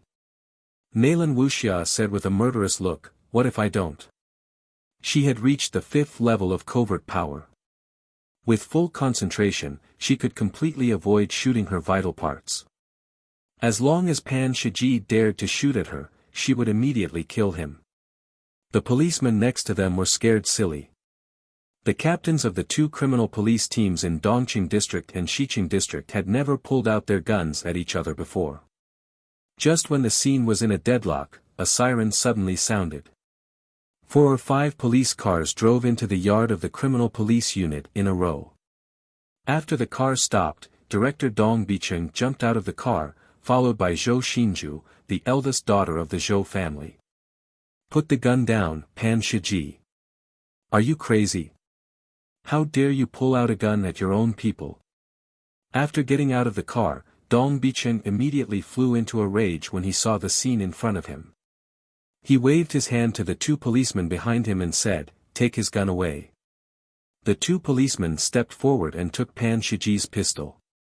Seeing the director coming, Pan Shiji naturally could not insist anymore. After handing over the pistol, he said with an aggrieved face, "Director, you can't blame me for this. Nalan Wuxia has gone too far. She even came to my criminal police unit to steal people." While speaking, he glanced at Zhou Xinju, who was standing next to him. He naturally knew the eldest daughter of the Zhou family, but he didn't know why Zhou Xinju brought Dong Bicheng here. Could it be that they were here for that pretty boy? He was acting according to Zheng Hongda's orders. Zheng Hongda only told him that Qin Haodong was a college student with good skills and had a deep relationship with Nalan Wuxia in Dongqing district. He didn't know much else. If he knew that Qin Haodong's daddy security company was above the 3 big families and had a deep relationship with Zhou Xinju, he would not have arrested him so calmly. B****, you can't pull out a gun on your own people. Dong Bicheng said angrily, "You 2 tell me, what the hell is going on?" Nalan Wuxia said, "He caught people in my jurisdiction and put handcuffs on them. I came to ask for them, but they refused. I had to take them back by myself." Pan Shiji said, "This guy is a suspect. He just broke someone's leg in Shanghai Medical College. Moreover, he has a special relationship with Captain Nalan. Of course, I can't give him to her. Otherwise, she will probably let him go." Dong Bicheng was entrusted by Zhou Xinju to save Qin Haodong today. Zheng Hongda said to Dong Bicheng, "Director Dong, since the victim will be here soon, please wait for a few minutes. Otherwise, this case will not be easy to handle." In the face of the 3 big families who were competing, Dong Bicheng could not make a decision directly. He could only say, "Well, let's wait. We'll talk about it after the case is investigated." At the Shanghai Central Hospital, Mitsui Jiro hurriedly brought Mitsui Ina there. Before they entered the outpatient department, Mitsui Ina's cell phone rang.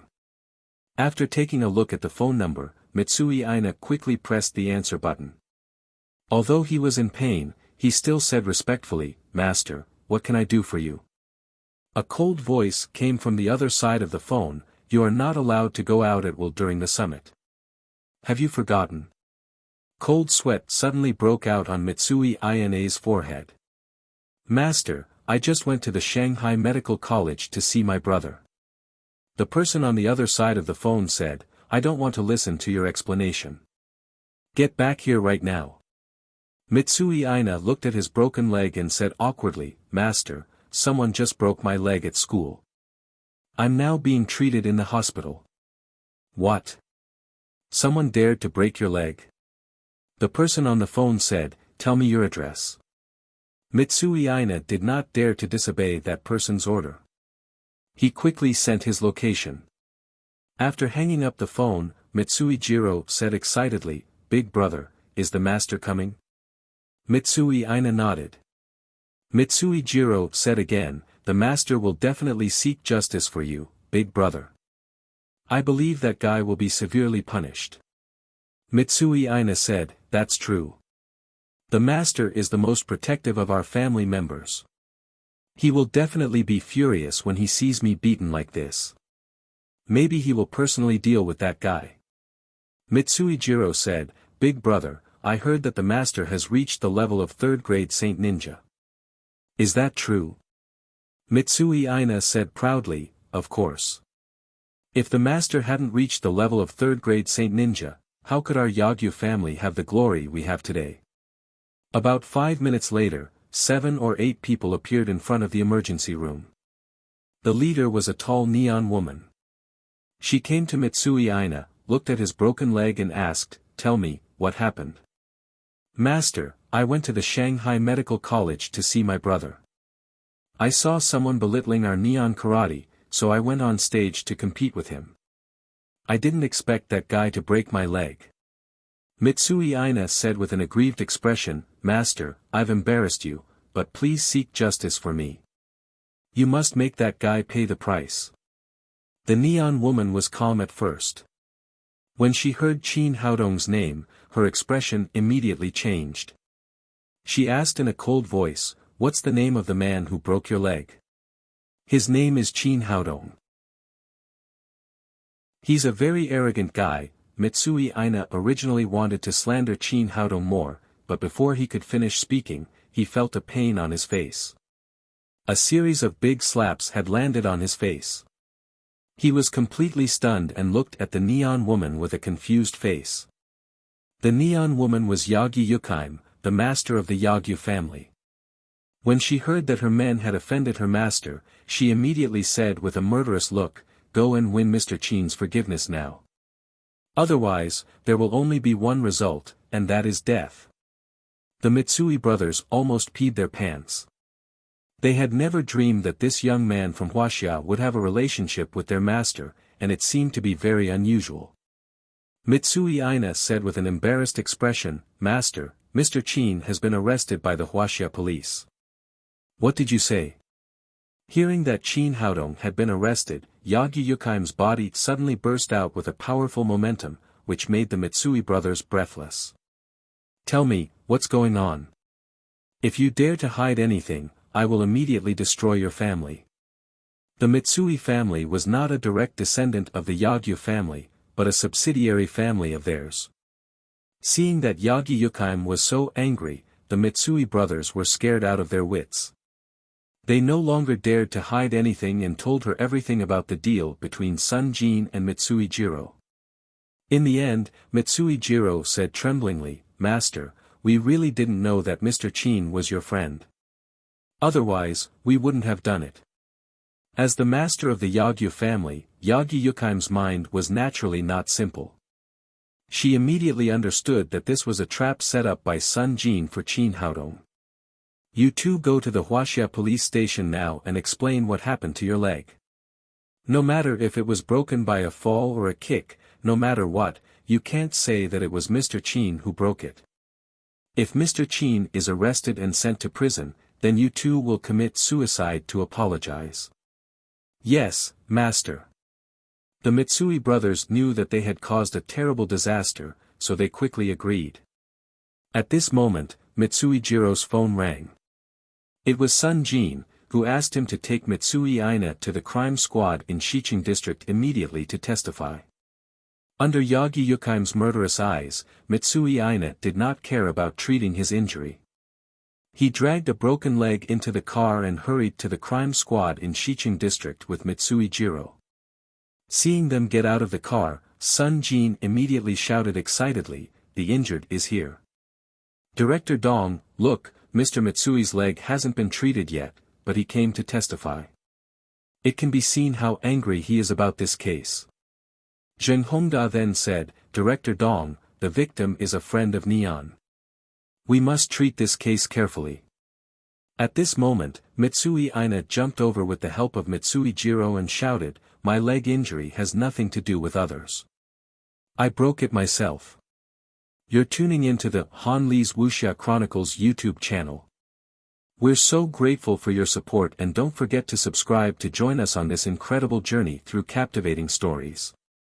Your generosity through donations truly makes a world of difference, as it's the primary source of revenue that allows me to expand and enhance this channel for you. Thank you from the bottom of my heart for being a part of this adventure.